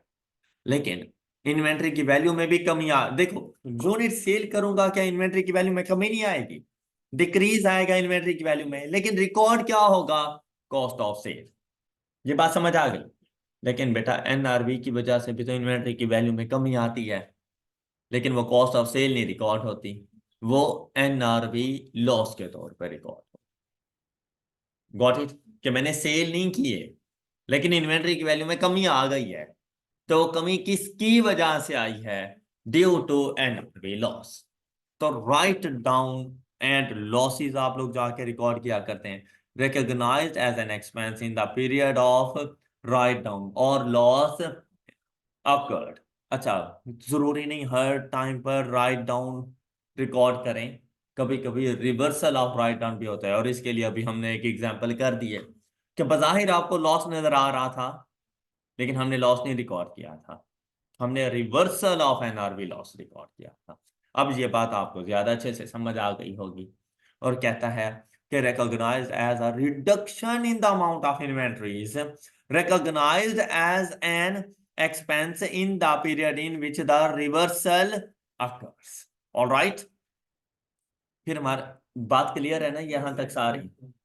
फिर हमारे पास आ गया एलोकेशन टू अदर एसेट्स। इसका मतलब ये होता है कि बेटा अगर हमारे पास किसी किस्म का तो building material as an inventory है, कि हमारा जो बिजनेस है वो हम लोग बिल्डिंग का जो कंस्ट्रक्शन मटेरियल होता है ना वो सेल परचेज करते हैं। तो बेटा अपनी बिल्डिंग बनाने के लिए क्या हम किसी और से परचेज करेंगे, तो आप लोग अपनी इन्वेंट्री अपना एसिड बनाने के लिए यूज कर सकते हो। तो फिर वो इन्वेंट्री बेसिकली आपके उस एसिड की कॉस्ट का पार्ट बन जाएगी। अब वो एज एन एक्सपेंस नहीं जा रही, ना तो वो कॉस्ट ऑफ सेल जाएगी, ना ही वो right down of losses, write down या फिर लॉसेज के तौर पर जाएगी, वो कैपिटलाइज हो जाएगी। ऑल राइट, और जितनी उस एसिड्स की लाइफ होगी उस लाइफ तक सिस्टमैटिक वे में एक्सपेंस आउट होती रहेगी in the form of depreciation. बात समझ आ गई। नेक्स्ट देखें, डिस्क्लोजर। ये बहुत इंपॉर्टेंट है कि सिर्फ आपको ये पता हो कि आईएएस 2 से रेलिवेंट डिस्क्लोजर रिक्वायरमेंट्स कौन कौन सी हैं, मतलब कौन सी ऐसी बातें हैं जो मुझे जाके notes to the financial statements के अंदर डिस्क्लोज करनी चाहिए। अब बेटा notes to the financial statement आपके सिलेबस का पार्ट नहीं है, लेकिन थ्योरेटिकली आपको ये क्वेश्चन का पता होना चाहिए, क्योंकि notes to the financial statement तो नहीं है लेकिन इन्वेंट्री तो आपके सिलेबस का पार्ट है, तो इससे रेलेवेंट पूछ सकते हैं। क्या आपने एक तो इन्वेंट्री की वैल्यू तो बता दी, अपनी स्टेटमेंट ऑफ फाइनेंशियल पोजीशन में भी बता दी एज करंट एसेट्स, साथ में कॉस्ट ऑफ सेल में भी आपने इन्वेंट्री को अकाउंट फॉर कर लिया, लेकिन इन्वेंट्री की वैल्यू कैसे आई। अब जब आप लोग अपने करंट एसेट के तौर पे जाके इन्वेंट्री को लिखोगे कि भाई मेरी इन्वेंट्री की वैल्यू है 500, क्या किसी को पता चलेगा कि ये कॉस्ट है या एनआरवी है? तो ये बातें बतानी चाहिए आपको। क्या किसी को पता चलेगा कि अगर ये एनआरवी है तो लॉस कितना आया इस मरतबा? तो बतानी चाहिए आपको ये बात। क्या किसी को पता चलेगा कि 500 आपने इन्वेंट्री लिख दिया, ये 5 है या वेटेड एवरेज है? आपको बताना चाहिए ये बात। क्या ख्याल है? आपको ये बताना चाहिए कि आप लोअर ऑफ कॉस्ट और एनआरवी के ऊपर इन्वेंट्री की रिकॉर्डिंग करते हैं। आपको बताना चाहिए कि इन्वेंट्री को एक्सपेंस आउट कितना किया गया, मतलब कॉस्ट ऑफ सेल आपको बतानी चाहिए। ऐसा है ना? तो यही डिस्क्लोजर रिक्वायरमेंट्स है। बेसिकली मैंने आपको याद करवा दिया है कि डिस्क्लोजर में क्या कुछ बताना है। तो सबसे पहला मेथड यही है कि अपना भाई आपने अकाउंटिंग पॉलिसी बतानी है। मतलब अकाउंटिंग पॉलिसी क्या कि लोअर ऑफ कॉस्ट और inventory is recorded at lower of cost और एनआरवी। लेकिन साथ में कहता है adopted in the measuring inventory including, क्या आपने उसे बताना है कि आप कौन सा फार्मूला यूज करते हैं, अंडर फाइफो मेथड और वेटेड एवरेज मेथड। फिर कहता है the total carrying amount of inventories and carrying amount in classification appropriate to the entity. अब देखिए भाई मैंने तो जाके अपनी स्टेटमेंट ऑफ फाइनेंशियल पोजीशन में करंट एसेट में इन्वेंटरी की टोटल वैल्यू बता देनी है कि भाई 500 है। वो कहता है यार 500 है, लेकिन मुझे ये बताओ कि क्या इसमें रॉ मटेरियल है, वर्क इन प्रोसेस है, फिनिश्ड गुड्स है? मैंने कहा यस। कहते हैं वो भी तो बताओ कितने कितने की हैं, कि तुम्हारे पास तुम्हारा रॉ मटेरियल कितना पड़ा है, तुम्हारी वर्क इन प्रोसेस कितना है, तुम्हारा फिनिश गुड्स कितनी है, अलग अलग क्लासिफिकेशन में बताओ और फिर उनका मुझे टोटल बताओ। Got it? सेकंड पॉइंट ये था हमारे पास, क्लासिफिकेशन से मुराद है raw material, work in process and finished goods की वैल्यूज को अलग अलग बताना। Clear? Next, amount of inventory recognised as an during the, क्या मतलब, कॉस्ट ऑफ सेल, कि कॉस्ट ऑफ सेल आपके पास कितनी है, एज एन एक्सपेंस यही पढ़ा है ना हम लोगों ने। फिर कहता है amount of any write down of inventory recognised as an in the, मतलब एनआरवी, ओके, या फिर reversal of NRV. Disclosure notes में कोई issue? Good boys and girls. अच्छा जी, ये पीरियोडिक एंड परपेचुअल सिस्टम के हवाले से बेटा ये टेबल बहुत इंपॉर्टेंट है, लेकिन एज सच इस टेबल में कुछ है नहीं। बड़ी इजी सी बातें हैं क्या, कि बेटा पीरियोडिक में दो ऐसे अकाउंट हैं जो हमने बनाने हैं। कौन से? Purchases and purchases. दो ऐसे अकाउंट हैं जो हमने नहीं बनाने। कौन से? इन्वेंट्री एंड ये और ये, और इसका रिवर्सल परपेचुअल के पास। ओके, कि परपेचुअल में कौन से अकाउंट नहीं बनाने? Purchases and purchases return. कौन से अकाउंट बनाने हैं? Inventory and cost of sale. हो गई याद? दूसरा बेटा पीरियोडिक सिस्टम के अंदर सेल्स की एक ही एंट्री, क्या, रिसीवेबल टू सेल्स, या मतलब bank to sales, cash to sales, मतलब बस सेलिंग प्राइस के ऊपर उसकी रिकॉर्डिंग कर दो।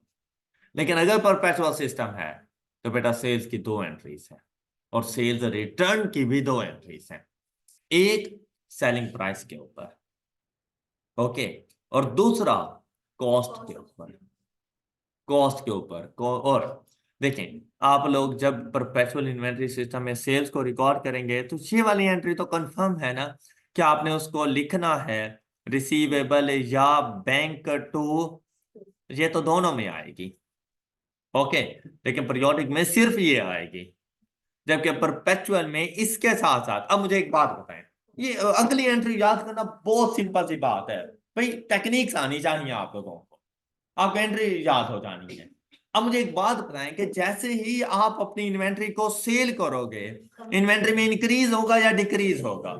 डिक्रीज हो जाए तो इन्वेंट्री ने डेबिट होना है या क्रेडिट होना है? और आप इन्वेंट्री अकाउंट बना रहे हो तो बेटा इन्वेंट्री को क्रेडिट कर दो, तो cost of sale debit. All right. इसी तरह से अगर आपके पास सेल्स रिटर्न होती हैं तो देखो ये वाली एंट्री तो कंफर्म है, सेल्स रिटर्न टू रिसीवेबल या फिर बैंक, ये पीरियोडिक परपेचुअल दोनों में है, लेकिन पीरियोडिक में सिर्फ यही है, जबकि परपेचुअल में इसके साथ इन्वेंट्री पे भी चेंज आएगा। अब एक सिंपल सी बात है, जैसे ही सेल्स रिटर्न होगी इन्वेंट्री में इंक्रीज है या डिक्रीज है? तो इंक्रीज है तो इन्वेंट्री, तो कॉस्ट ऑफ सेल एंट्रीज याद हो गई, कोई मसला ही नहीं। सिर्फ फर्क क्या है कि भाई ये दोनों सेलिंग प्राइस के ऊपर रिकॉर्ड होंगी, और ये इन्वेंट्री में इंक्रीज डिक्रीज हमेशा कॉस्ट पर। तो यहां पर वो मार्कअप मार्जिन का कॉन्सेप्ट अप्लाई हो जाएगा। हो सकता है आपको सेलिंग प्राइस बता दे और कहीं हमने इसे 25% मार्कअप लिया था, हमने इसे 25% मार्जिन लिया था, तो उसकी कॉस्ट मुझे डिटरमिन करनी पड़ेगी। हो सकता है कॉस्ट बता दे, कह दे कॉस्ट बताकर कि भाई इसके ऊपर 20% मार्जिन चार्ज कर दो, तो सेलिंग प्राइस को डिटरमिन करना पड़ेगा, इसलिए मार्कअप मार्जिन आपको बता दिया। कोई इशू? शाबाश, अब ये पैसेज पढ़ोगे तो आपको समझ आ जाएंगी। जहां पर देखें बेटा, पीरियोडिक इन्वेंट्री सिस्टम में आप इन्वेंट्रीज का रिकॉर्ड नहीं रख रहे, ऐसा ही है ना? तो बेटा जब रिकॉर्ड नहीं रख रहे तो क्या आपको पता होगा कि आपके वेयर हाउस में कितने यूनिट रखे हुए हैं? तो आपको अगर चोरी हो जाए, क्या आपको पता होगा कि चोरी हुए हैं? नहीं पता चलेगा। तो पीरियोडिक इन्वेंट्री सिस्टम में लॉसेस का पता नहीं चलता, तो वो ऑटोमेटिकली एडजस्ट हो जाते हैं। अब देखो भाई, लॉस हो गया, इन्वेंट्री कम हुई, जैसे ही जाकर आप कम इन्वेंट्री रिकॉर्ड करोगे, कॉस्ट ऑफ सेल बढ़ नहीं गई, तो कॉस्ट का बढ़ जाना, लॉस ऑटोमेटिकली रिकॉर्ड हो चुका है। बात समझ आ गई? तो आपको कुछ करने की जरूरत नहीं, आपने यही बहुत कुछ कर दिया है कि आपने इन्वेंट्री का रिकॉर्ड ही नहीं रखा आपने, और क्या करना है? तो लोग लूटेंगे आपको, उन्हें पता है, जब इसे नहीं पता तो हम इसे क्यों छोड़े, तो आपके वेयर हाउस में से चोरी हो जाए, आपको पता ही नहीं चलना। आपने जाना है फिजिकली इन्वेंट्री काउंट करनी है, जितनी पड़ी होगी आप कहेंगे यही मेरी है। ओके, तो जब लॉस का पता ही नहीं चल रहा, जब जिस चीज का पता ही नहीं है उसकी रिकॉर्डिंग क्या करो? जबकि परपेचुअल के अंदर आपको पता होता है कि मैं भाई वेयर हाउस में जा रहा हूं ना, तो मेरे वेयर हाउस में 500 यूनिट रखा होगा, अब आपको पता है। अब जब आप जाएंगे और यूनिट मिल गए कम, आपको पता चल गया चोरी हो गए, डैमेज हो गए, कहाँ गए, आप इन्वेस्टिगेशन करेंगे, तो वहां पे रिकॉर्डिंग भी होती है। ऑल राइट, ये बात क्लियर हो गई? तो यहाँ पे यही बात बता रहा है कि any loss of inventory is automatically dealt with and does not require any special accounting treatment. However, in this way, losses may go unnoticed as well.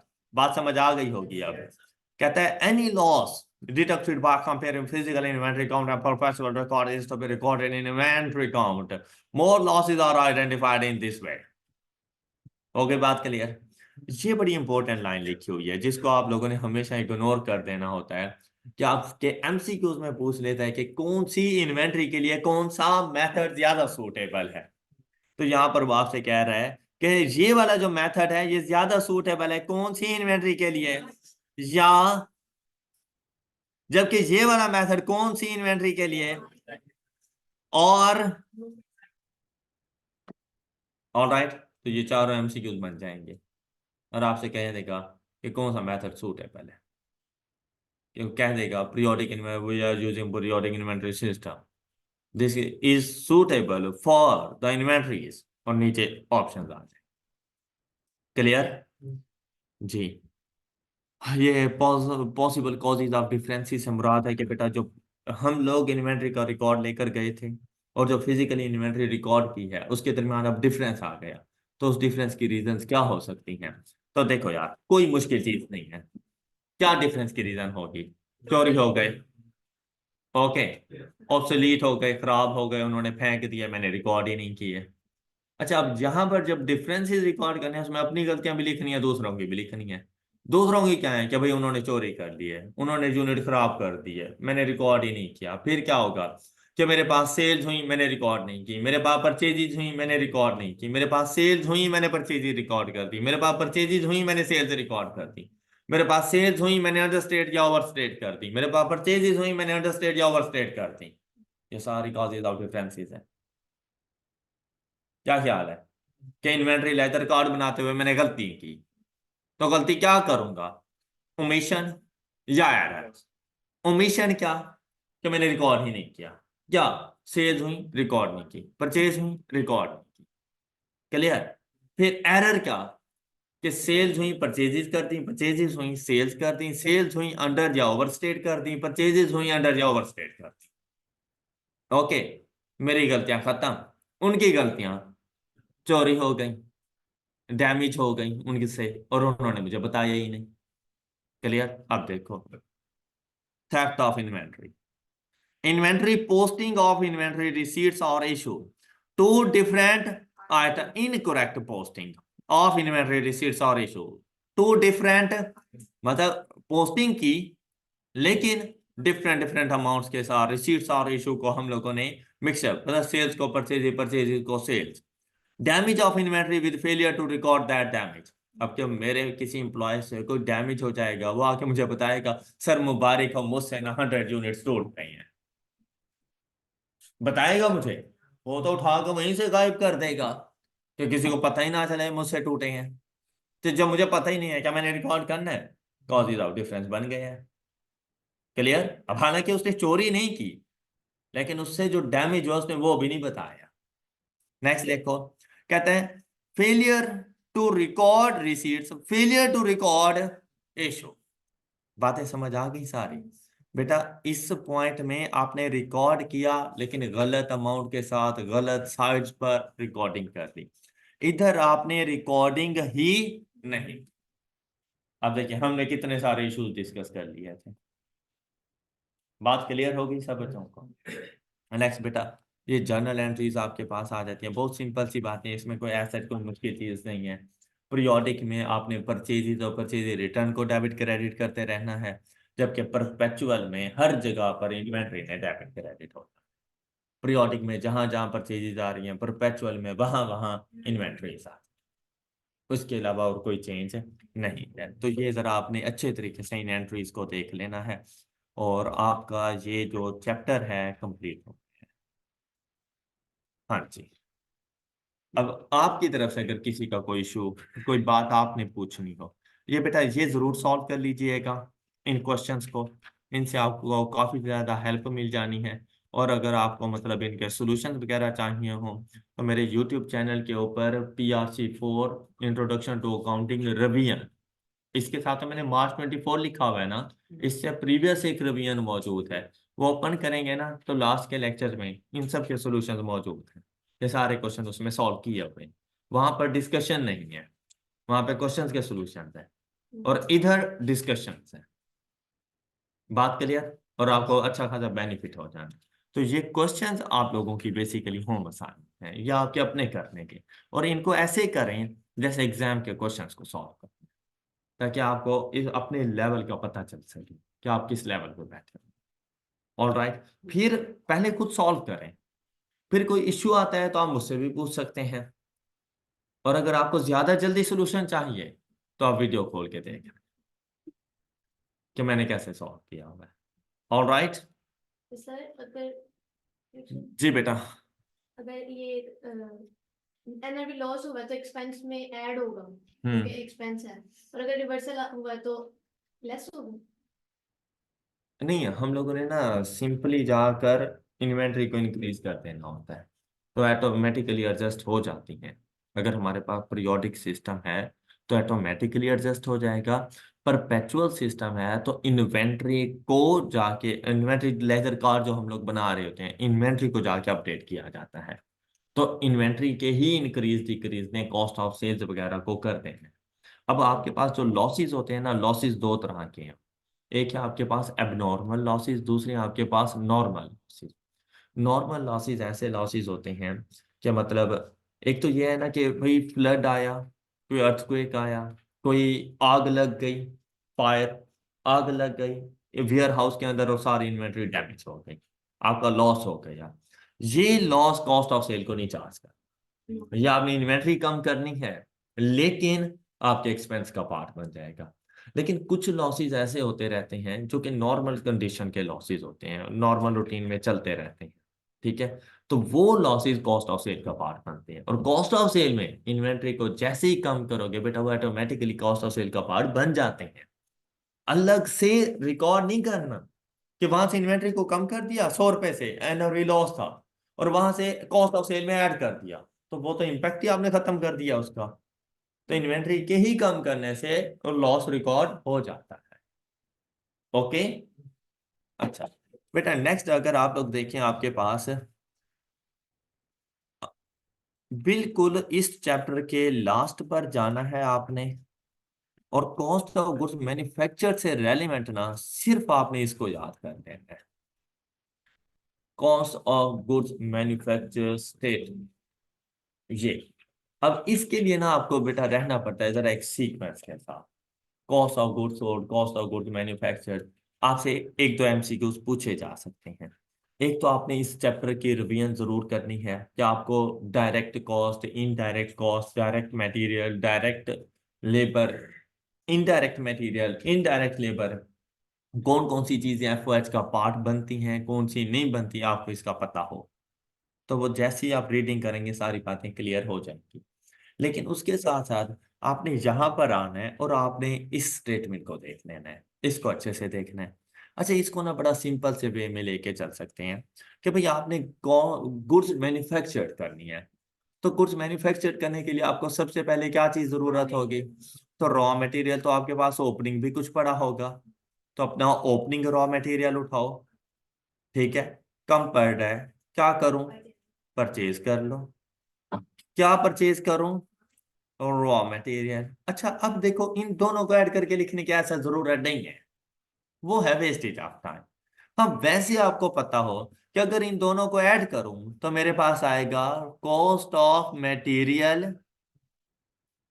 Available for consumption, ये मेरे पास आ जाएगा। ये बात क्लियर हो गई। लेकिन बेटा अगर आपसे ये बात वो ना पूछे तो आपको यहाँ पे फाइंड करने की जरूरत नहीं। आपने इसमें से क्या आपने फिर सारे का सारा रॉ मटेरियल यूज कर लिया, नो, क्लोजिंग होगा तो आपने इसमें से लेस कर देना है क्लोजिंग रॉ। अच्छा ये बात अब आपने याद रख लेनी है कि इन्वेंट्री में चाहे रॉ मटेरियल है, वर्क इन प्रोसेस है या फिनिश्ड गुड्स है, ओपनिंग ऐड होता है, क्लोजिंग लेस। ये तो रूल बना लेना है, ओपनिंग ऐड होगा, क्लोजिंग लेस। क्लियर हो गई बात। अच्छा जैसे ही आप ये करेंगे ना, ये आ जाता है आपके पास डायरेक्ट मटेरियल कंज्यूम, कि ड्यूरिंग द ईयर जो आपने प्रोडक्शन की है उस प्रोडक्शन में आपने मटेरियल कितना यूज किया, ये वैल्यू। अब इसमें आपने आकर बेटा डायरेक्ट लेबर ऐड करनी है। अब लेबर दो तरह की है, डायरेक्ट एंड इनडायरेक्ट। आपने यहाँ पे डायरेक्ट लेबर लेकर आना कि डायरेक्ट लेबर आपने इसमें ऐड कर देनी है। और अगर कोई डायरेक्ट एक्सपेंस है तो, और बहुत कम है कि आपको कोई डायरेक्ट एक्सपेंस मिले, otherwise direct material and direct labour. तो ये जैसे ही आप फाइंड करोगे बेटा इसे कहा जाता है प्राइम कॉस्ट, या ये बहुत इंपॉर्टेंट है। ये डाटा आपको प्रोवाइड करके आपसे पूछ सकता है द प्राइम कॉस्ट इज, तो बेटा direct material plus direct labour plus direct expense, मतलब summation of direct expenses is called prime. अब प्राइम कॉस्ट में आपने फैक्ट्री ओवरहेड शामिल करते हैं। फैक्ट्री ओवरहेड बेसिकली आपकी फैक्ट्री के इनडायरेक्ट एक्सपेंसेस होते हैं, मतलब इनडायरेक्ट लेबर एफर्ट का पार्ट बनती है। ऑलराइट, इनडायरेक्ट मटेरियल एफओएच का पार्ट बनेगा। कोई प्लांट एंड मशीनरी की डेप्रिसिएशन है, कोई फैक्ट्री के बिजली के बिल वगैरह है, कोई आप लोग कोई और इस किस्म का एक्सपेंस कर रहे हैं रिलेटेड टू फैक्ट्री, मतलब फैक्ट्री की इंश्योरेंस है, वो आपके एफओएच का पार्ट। ये बात समझ आ गई सब बच्चों को। अच्छा जैसे ही एफओएच प्राइम कॉस्ट का पार्ट बनते हैं, ये कहलाती है फैक्ट्री कॉस्ट। ये आपके पास टोटल प्रोडक्शन की फैक्ट्री कॉस्ट आ गई।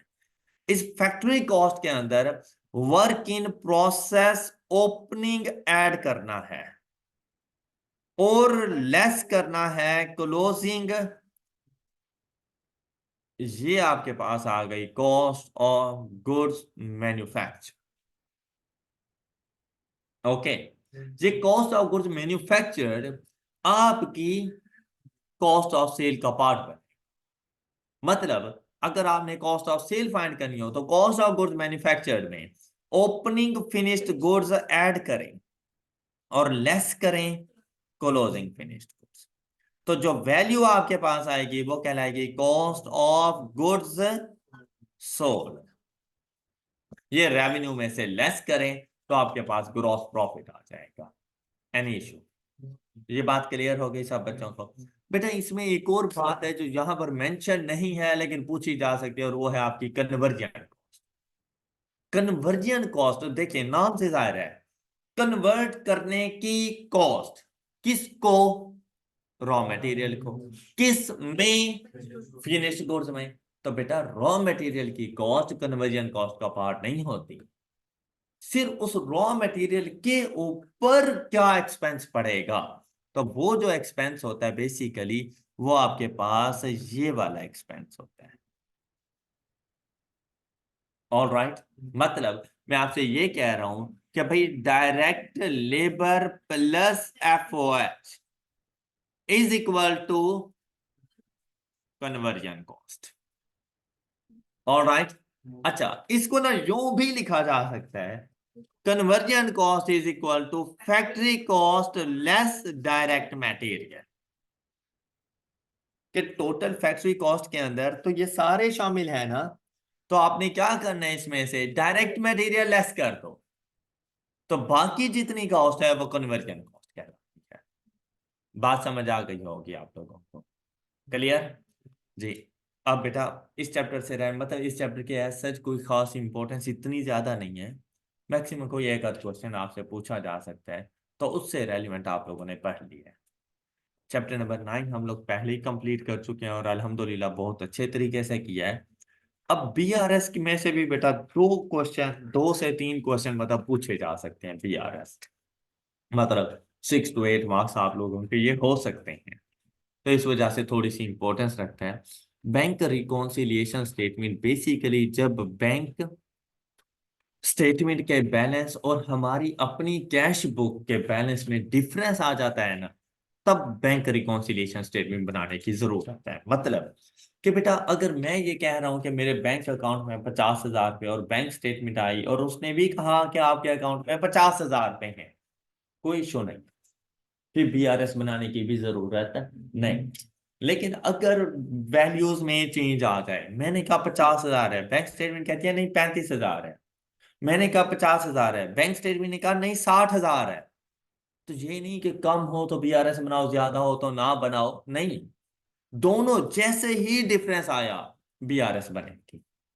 मीन्स दैट आपको बैलेंसेस रिकॉन्साइल करने हैं। अब इसकी बहुत सी रीजंस हो सकती हैं, बैलेंसेस के डिफरेंसेस की बहुत सी रीजंस होंगी, वो रीजंस आपको बता दी जाएंगी कि क्या क्या डिफरेंसेस हम लोगों ने आइडेंटिफाई की है। अब मैं ऐसा क्यों कह रहा हूं, क्योंकि आपसे बेटा लेंथी क्वेश्चन तो ये पूछने वाला नहीं है, तो लाजमी बात है शॉर्ट फॉर्म में आएगा तो डिफरेंस के रीजंस आपको बताए। बात क्लियर हो गई? अच्छा बेटा थ्योरेटिकली ये चीजें बहुत इंपॉर्टेंट हैं कि बैंक में पैसे डिपॉजिट करवाने या विदड्रॉ करवाने के कौन कौन से मेथड्स हैं हमारे पास, इनको जस्ट आपने 1 टाइम रीडिंग करनी है। लेकिन इसमें जो मोस्ट इंपॉर्टेंट है ना वो ये 2 बातें हैं, standing order and direct debit. इनको जरा रीड करो। अब ये पढ़ने के बाद आपको क्या समझ आए कि दोनों में डिफरेंस क्या है? तो हाँ ठीक है, direct debit different means that, देखिए बेटा दोनों में सिर्फ इतना डिफरेंस, और ये एमसीक्यू के हवाले से ना बहुत इंपॉर्टेंट है क्या, कि बेटा मैंने हर महीने के एंड पर अपने एम्प्लॉयज को सैलरी देनी है, मैं एक ऑर्गेनाइजेशन हूँ, मेरा बैंक में अकाउंट है, हमारे सारे मतलब पैसे बिजनेस अकाउंट है, तो बिजनेस के पैसे उधर ही रखे मैं वहीं से ही हम लोग सैलरी पे करते हैं। अब इसका यह है कि मेरे पास 100 मेरे एम्प्लॉयज हैं, हर किसी को चेक बना कर दूं, तो आपको लगता नहीं है कि 100 चेक के ऊपर मुझे साइन भी तो करने पड़ेंगे? कितना हेक्टिक सा, फिर 100 चेक मैं हर महीने में न्यू चेक बुक मंगवाता रहूं, अच्छा, दूसरा मेथड, मैं ऑनलाइन ट्रांसफर करने बैठ जाऊं, 100 अकाउंट है, बैठा रहूं, और बाद में पता चले मिस्टर ए बी सी को ट्रांसफर हुआ और दोबारा भी नहीं को हो गए, एरर हो सकता है मुझसे। तो बेटा हम क्या करते हैं, हम बैंक को इंस्ट्रक्शन दे देते हैं, एक लिस्ट बना के दे देते हैं कि भाई ये मेरे इंप्लॉयज हैं, ये इनके अकाउंट नंबर्स हैं, मतलब फर्स्ट टाइम हम उनको प्रोवाइड कर देते हैं, ये इनकी पर मंथ सैलरी है, और हर महीने की लास्ट डेट को इन तमाम मेरे एम्प्लॉयज के अकाउंट्स में पैसे भेज देना। तो बेटा मेरे अकाउंट में से पैसे निकालेगा बैंक, और उनके अकाउंट्स में जो जो उनके बैंक के अकाउंट्स होंगे उनमें चले जाएंगे। लेकिन आपको लगता नहीं है कि ये सैलरी फिक्स्ड अमाउंट होती है, एक ही अमाउंट हर महीने मिस्टर ए को ट्रांसफर होनी है, तो ये कहलाता है स्टैंडिंग ऑर्डर। अच्छा, दोनों के पर्पस ही सेम है, मतलब मेरे अकाउंट से पैसे निकलने हैं, रेगुलर बेसिस पर ही निकलने हैं, लेकिन साथ में मैंने बैंक से ये कहा हुआ है कि भाई हमारी जो फैक्ट्री की यूटिलिटी बिल्स है ना, वो भी पे करते हैं, क्योंकि फैक्ट्री के बिल्स अच्छे खासे हैवी बिल्स होते हैं, डिले हो जाए तो उनके ऊपर फाइन भी उतना ज्यादा होता है, और डिले हो जाए और मीटर कट जाए वो भी मसला बन जाता है।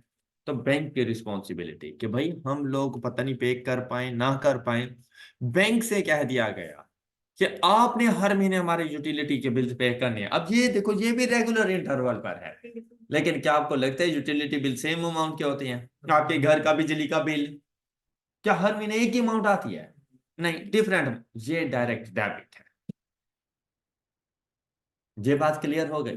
स्टैंडिंग और देखिए, दोनों में सिर्फ अमाउंट का डिफरेंस है, वो भी रेगुलर टाइम इंटरवल पर है, ये भी रेगुलर टाइम इंटरवल पर है, लेकिन अगर फिक्स्ड अमाउंट विड्रॉ हो रही है तो स्टैंडिंग ऑर्डर, लेकिन अगर डिफरेंट अमाउंट्स विड्रॉ हो रही हैं तो डायरेक्ट डेबिट।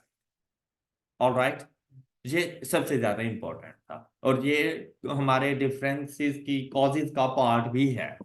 अब देखिए बेटा, बाकी वो स्टार्ट में तो आपको जरा बता रहा है जैसे आपको कुछ भी नहीं पता कि कैश बुक क्या होती है और बैंक स्टेटमेंट क्या होती है, और उसके बारे में थोड़ा बहुत गाइड कर रहे हैं, लेकिन आपको ये पता होना चाहिए कि बेटा बैंक का और हमारा इनवर्स रिलेशनशिप होता है। ओके, मतलब हम बैंक के कस्टमर्स हैं, बैंक हमारा कस्टमर नहीं है।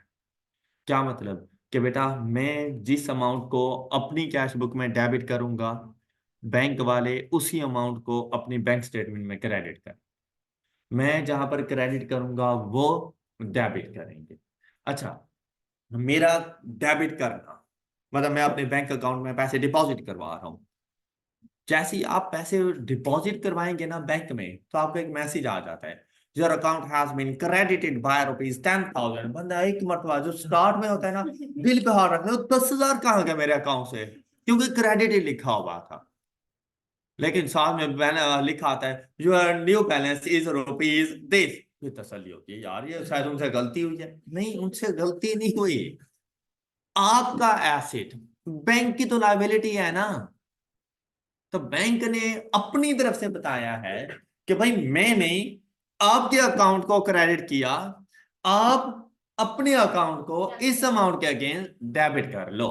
क्लियर? अच्छा, जब आप एटीएम से पैसे निकलवाते हो, आपने 5,000 रुपए निकलवाए, तो फौरन मैसेज आ जाएगा your account has been debited by ₹5,000। आप कहते हो ठीक है, मैंने तो पैसे निकलवाए हैं, इन्होंने कहां से डाल दिए हैं? पता चलता है remaining balance is nil.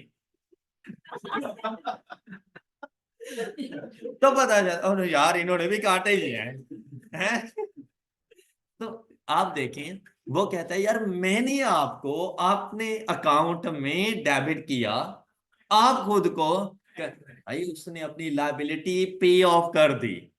Liability का पे ऑफ करना डेबिट कहलाता है, उसने डेबिट कर दिया, हमारा ऐसे डिक्रीज हुआ, हम खुद को क्रेडिट करेंगे। Got it? तो बेटा जब आप लोग अपनी कैश बुक का अपनी बैंक स्टेटमेंट के साथ कंपैरिजन करने लगते हो, तो अपनी कैश बुक की डेबिट आइटम्स को बैंक स्टेटमेंट के क्रेडिट कॉलम में चेक करो, और अपनी कैश बुक की क्रेडिट आइटम्स को बैंक स्टेटमेंट के डेबिट साइड पे चेक करो। बात क्लियर हो गई?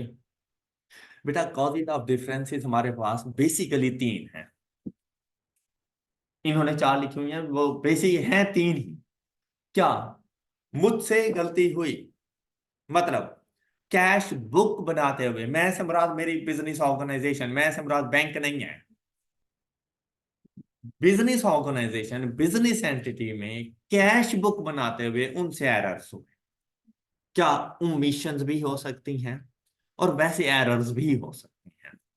ये बात हमेशा याद रखना कि बेटा अगर क्वेश्चन साइलेंट है तो गलती आपकी है। ओके, हमारी है गलती, मतलब कैश बुक में है गलती, कैश बुक को ठीक कर।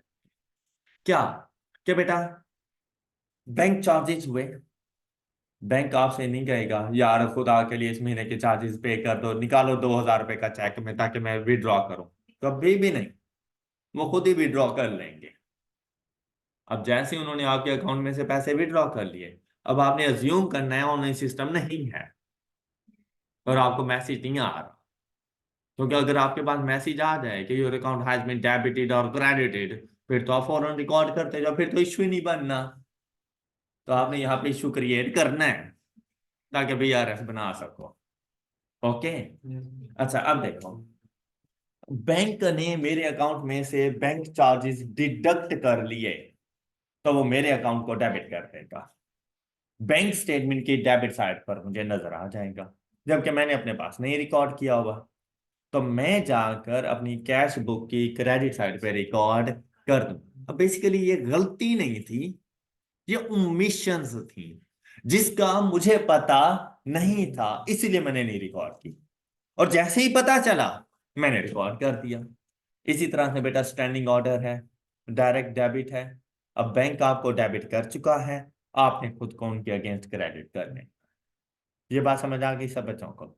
लेकिन ये वो चीजें थी जो ओमिशन थी जिसका पता आपको बैंक स्टेटमेंट से चलना है। जहां पे एक बात याद रखना, आपको पता है कि बैंक वाले हर महीने मेरे अकाउंट में से 500 रुपए बैंक चार्जेस के तौर पे डिडक्ट करते हैं। ऑल राइट, लेकिन बेटा आपने उस टाइम पर अपनी कैश बुक पे रिकॉर्ड करना है जब बैंक वाले डिडक्ट कर चुके। इन केस अगर इस मंथ के एंड तक बैंक वालों ने बैंक चार्जेस डिडक्ट नहीं किए और आपने अपनी कैश बुक को क्रेडिट कर दिया, आप अपना रिवर्सल रिकॉर्ड करो। ओके, जब तक बैंक वाले बैंक चार्जेस डिडक्ट ना करें तब तक आपने रिकॉर्ड नहीं करना। ये बात समझ आ गई आप बच्चों को? क्लियर? अच्छा फिर सुनो, कुछ ऐसे चेक्स हैं जो आप लोगों ने इशू किए, इशू करना था 12,500 रुपए का, आपने कर दिया 15,200। किसकी गलती है? आप ठीक करो। आपकी कैश बुक की डेबिट साइड ओवरस्टेट हो सकती है, अंडरस्टेट भी हो सकती है, क्रेडिट साइड ओवरस्टेट अंडरस्टेट हो सकती है। रूल ये है कि अगर कोई भी साइड अंडरस्टेट है ना तो उसी साइड पे जाके difference record, debit side under state, debit side पे जाके रिकॉर्ड करो, credit side under state, credit side पे डिफरेंस रिकॉर्ड करो जितनी अमाउंट से अंडर स्टेट है। लेकिन अगर ओवर स्टेटमेंट है तो रिवर्स, कि अगर डेबिट साइड ओवर स्टेट है तो क्रेडिट पे जाके रिकॉर्ड करो, क्रेडिट साइड ओवर स्टेट है तो डेबिट पे जाके। ये बात समझ आ गई? अभी तक कैश बुक ठीक हो रही है। आपने सबसे पहला काम यही करना है कि अपनी कैश बुक को ठीक करना है, अपना क्लोजिंग अनएडजस्टेड बैलेंस उठाना है जो आपके मुताबिक आपकी कैश बुक का बैलेंस था, और उसमें एडजस्टमेंट करना स्टार्ट कर देनी है। बात क्लियर हो गई सब बच्चों को? फिर बेटा ये वो चीज थी जो कैश बुक में आनी थी। उसके अलावा जो दो डिफरेंसेस हैं उनमें एक है टाइम डिफरेंस और दूसरा है एरर्स मेड बाय बैंक। ये दोनों चीजें आपकी कैश बुक में नहीं आएंगी, मतलब आपने ठीक रिकॉर्ड की हुई है, डिफरेंस आ रहा है ड्यू टू टाइम, कि मैंने जिस चीज को आज डेबिट किया हो सकता है बैंक वाले 2-3 दिन के बाद उसको क्रेडिट करें, मैंने जिस चीज को आज क्रेडिट किया हो सकता है बैंक वाले 2-3 दिन के बाद जाके मुझे डेबिट करें। तो ये टाइम डिफरेंस की वजह से डिफरेंसेस आ रही हैं अमाउंट्स में। ये बात समझ आ गई? ये कभी भी एडजस्टेड कैश बुक में नहीं जाएगी, ये हमेशा बीआरएस में जाएगी। और साथ में अगर बैंक ने कोई गलती की तो बैंक की मिस्टेक भी बीआरएस में जाएगी, कैश बुक में नहीं आएगी। यहां तक कि किसी बात में कोई शो। अच्छा सुनिए आप, ये जो टाइम डिफरेंस है ना, ये दो तरह के हैं। वैसे मैंने आपको बता दिए हैं पढ़ाते पढ़ाते। क्या कि मैंने डेबिट किया अपनी कैश बुक में, मैंने डेबिट किया, क्या मतलब, मेरे कस्टमर ने मुझे एक चेक दिया था और अकाउंटिंग कहती है कि जैसे ही आप अपने कस्टमर से चेक रिसीव करते हैं, बैंक अकाउंट डेबिट और रिसीवेबल अकाउंट क्रेडिट, मैंने अपने बैंक अकाउंट को डेबिट कर दिया। वो चेक मैंने बैंक के पास भिजवाया, जैसे ही मैंने भिजवाया अकाउंटिंग ईयर एंड हो गया और उन्होंने मुझे अभी तक क्रेडिट नहीं, क्यों? क्योंकि क्लियरेंस नहीं हुई। तो चेक की क्लियरेंस में 3 दिन का टाइम ड्यूरेशन होता है, within 3 days cheque clear होता है।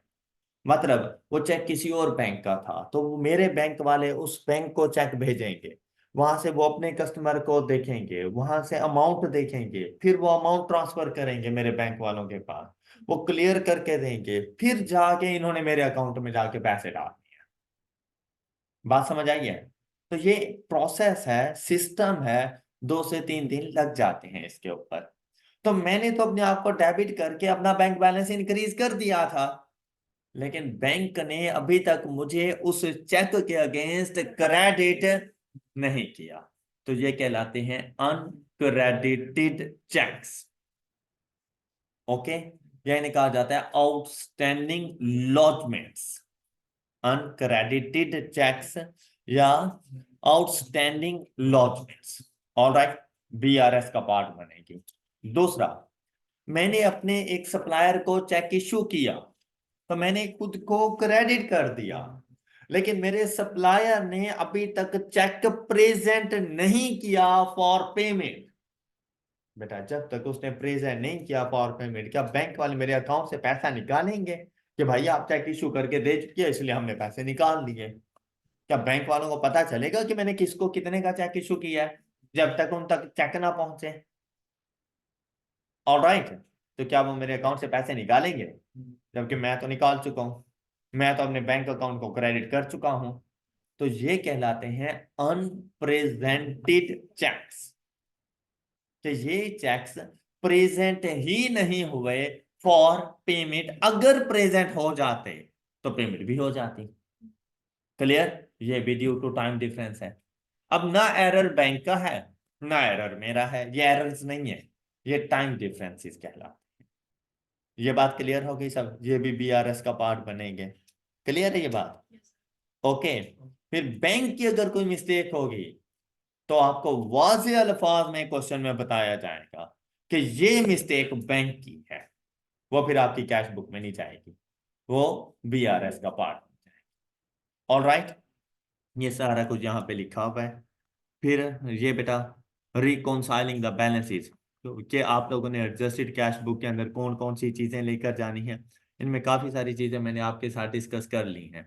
इसको एक मरतबा आप लोगों ने जरा अच्छे तरीके से रीड करना है। जब बैलेंसेस को रिकॉन्साइल करना हो तो सबसे पहला काम होता है कि आपने एडजस्टेड बैलेंस फाइंड करना है। और एडजस्टेड बैलेंस आपकी कैश बुक का बैलेंस होता है। आपके जो कैश बुक का बैलेंस था वो अनएडजस्टेड था, आपने उसको एडजस्ट करना है इनकी वजह से, आपने उनको एडजस्ट करना है।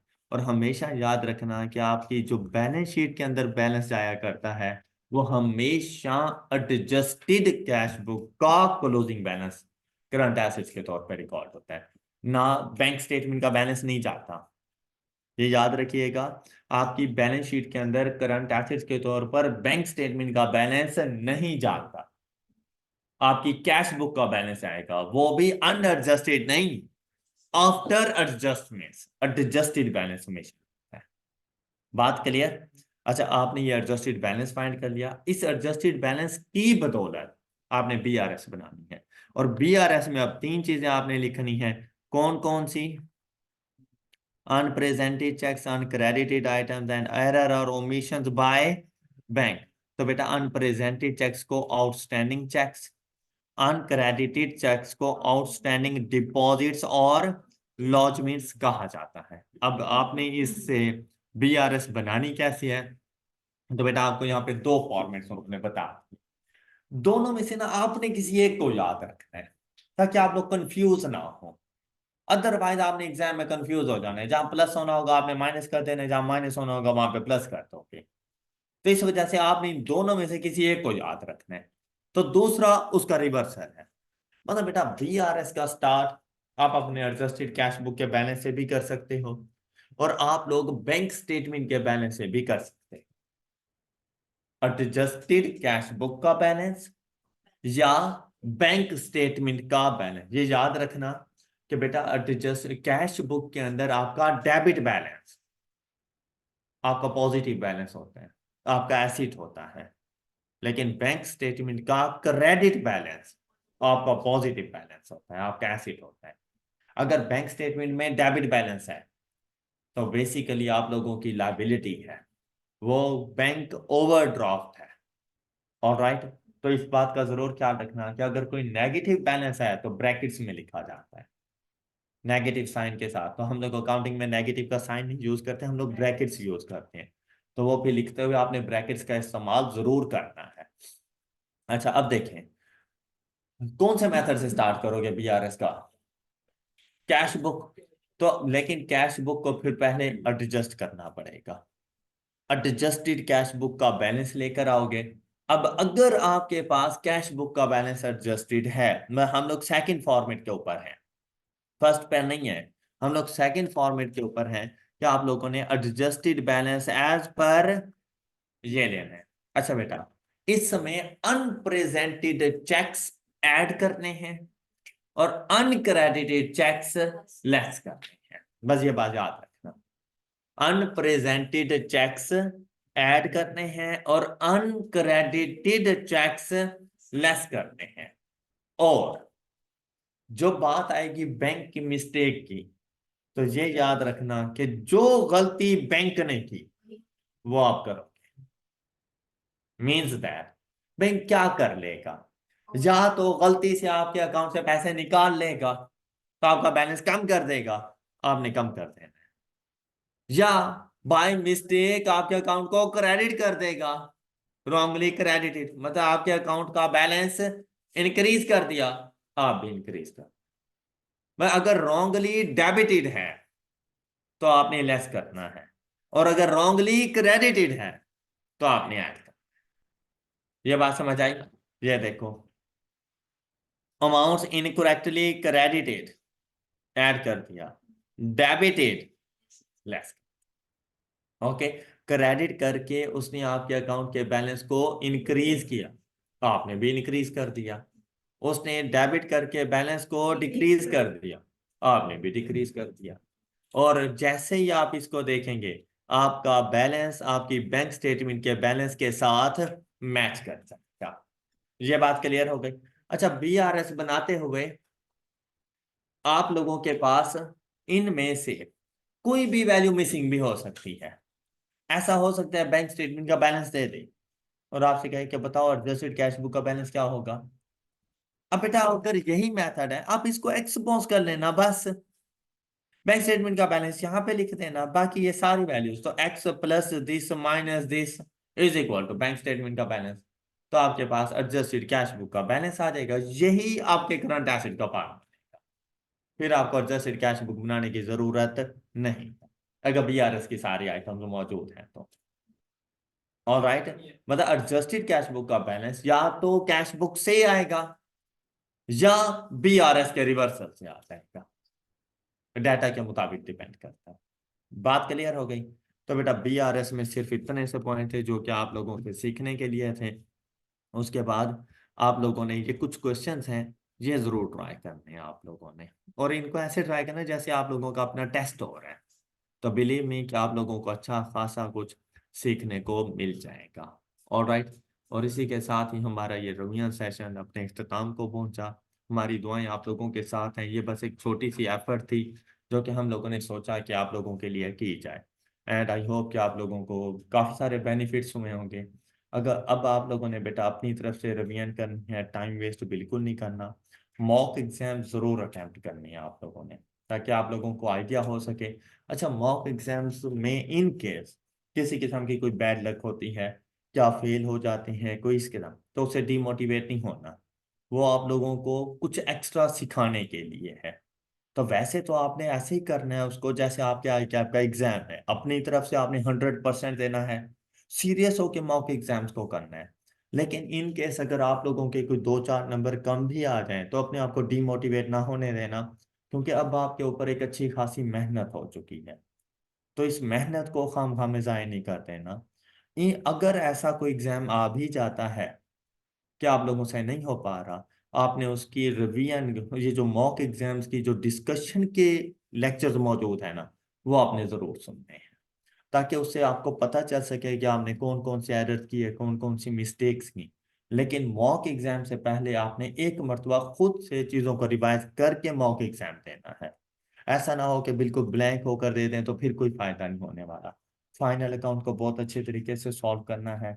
और इंशाल्लाह अगर आप लोग मॉक एग्जाम में कामयाब हो जाते हैं, तो ये अल्लाह ताला हम पे रहमत फरमाए, तो इंशाल्लाह हम आपके आई कैप के एग्जाम में ज़रूर कामयाब हैं। ये गारंटी है कि अगर आप मॉक एग्जाम अच्छे तरीके से सॉल्व कर लेते हैं ना, और उसमें आप सक्सेसफुल हो जाते हैं, तो आपके पास होने के मैक्सिमम चांसेस हैं।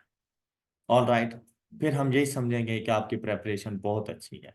तो एक तो आप लोगों ने आज कल का दिन ज़ाया नहीं करना, आपने इसको रिवीजन के ऊपर लगाना है, थोड़ा टाइम इन्वेस्ट करना है, आपने अपने लिए इन्वेस्ट करना है, और सोच समझ के अच्छे तरीके से आके एग्जाम देना है। ऑल राइट, आई कैट के एग्जाम्स को भी बेटा कुछ भी नहीं होता, मतलब ऐसा डर खौफ वगैरह को घर छोड़ कर जाओ और बिल्कुल रिलैक्स होकर जाओ, आप लोग इंशाल्लाह कामयाब हो जाएंगे। आपने सब कुछ पढ़ा हुआ है, मतलब अगर ना पढ़ा हुआ होता ना तो वो एक अलग बात थी। अब आप लोगों ने एक तो अपने सिलेबस वैसे ही कंप्लीट कर लिए, फिर आपने ये रिवीजन सेशन ले लिया, तो इससे आपको जो अंडरस्टैंडिंग लेवल था ना, अगर थोड़ा बहुत इसमें मार्जिन भी था ना कि आप फेल हो रहे थे 40s की लाइन में, 30s में, तो अब इंशाल्लाह 50s को क्रॉस कर चुके हैं। आपका अंडरस्टैंडिंग लेवल हाई हो चुका है, अब आप इजीली इसमें कामयाब हो सकते हैं। हमारी दुआएं आपके साथ हैं। अल्लाह ताला से मदद ज़रूर मांगते रहें, अपने पेरेंट्स से ज़रूर कहें कि आप लोगों का अपनी दुआओं का, वैसे तो करते ही हैं, नो डाउट, लेकिन आप कहा ज़रूर करें। फिर भी आप उनसे कहा करें, लेकिन उनसे कहें कि हाई मार्क्स की दुआ ना करें, वो 48 हैं और हम फेल हो जाएंगे। उनसे कहें कि अपनी दुआओं का जो दायरा कार है उसको चेंज करें ज़रा, और आपके कामयाब होने की दुआ करें कि आप पास हो जाएं। ये ना हो कि हमारे बच्चे बच्ची की ज्यादा नंबर आए, तो 48 नंबर्स का हमने क्या करना है, नंबर ही ना आए। ये दुआ करनी है कि नंबर ही ना आए, मुझे पता ही ना चले कि मेरे नंबर हैं। ओके, खुश रहें, दूसरों के काम आते रहें, मतलब अगर किसी के लिए खुशियां नहीं बांट सकते तो एटलीस्ट उसके गम दुख का जरिया भी ना बने, बस इतनी कोशिश कर लिया करें। किसी को तकलीफ ना पहुंचाएं, अपनी जिंदगी इंजॉय करें, लेकिन पॉजिटिव वे में। अपनी जिंदगी इंजॉय करने के लिए किसी और की जिंदगी को दांव पे ना रखें। ऑलवेज बी पॉजिटिव, अच्छा सोचें, अच्छा करें। और मैं आप लोगों को अब कैफ में देखना चाहता हूँ, तो आप में से कोई भी मुझे पीआरसी में अब ना नजर। ओके, मुझे भी अपनी दुआओं का जरूर हिस्सा बनाएं। अपना ख्याल रखिएगा। अल्लाह हाफिज।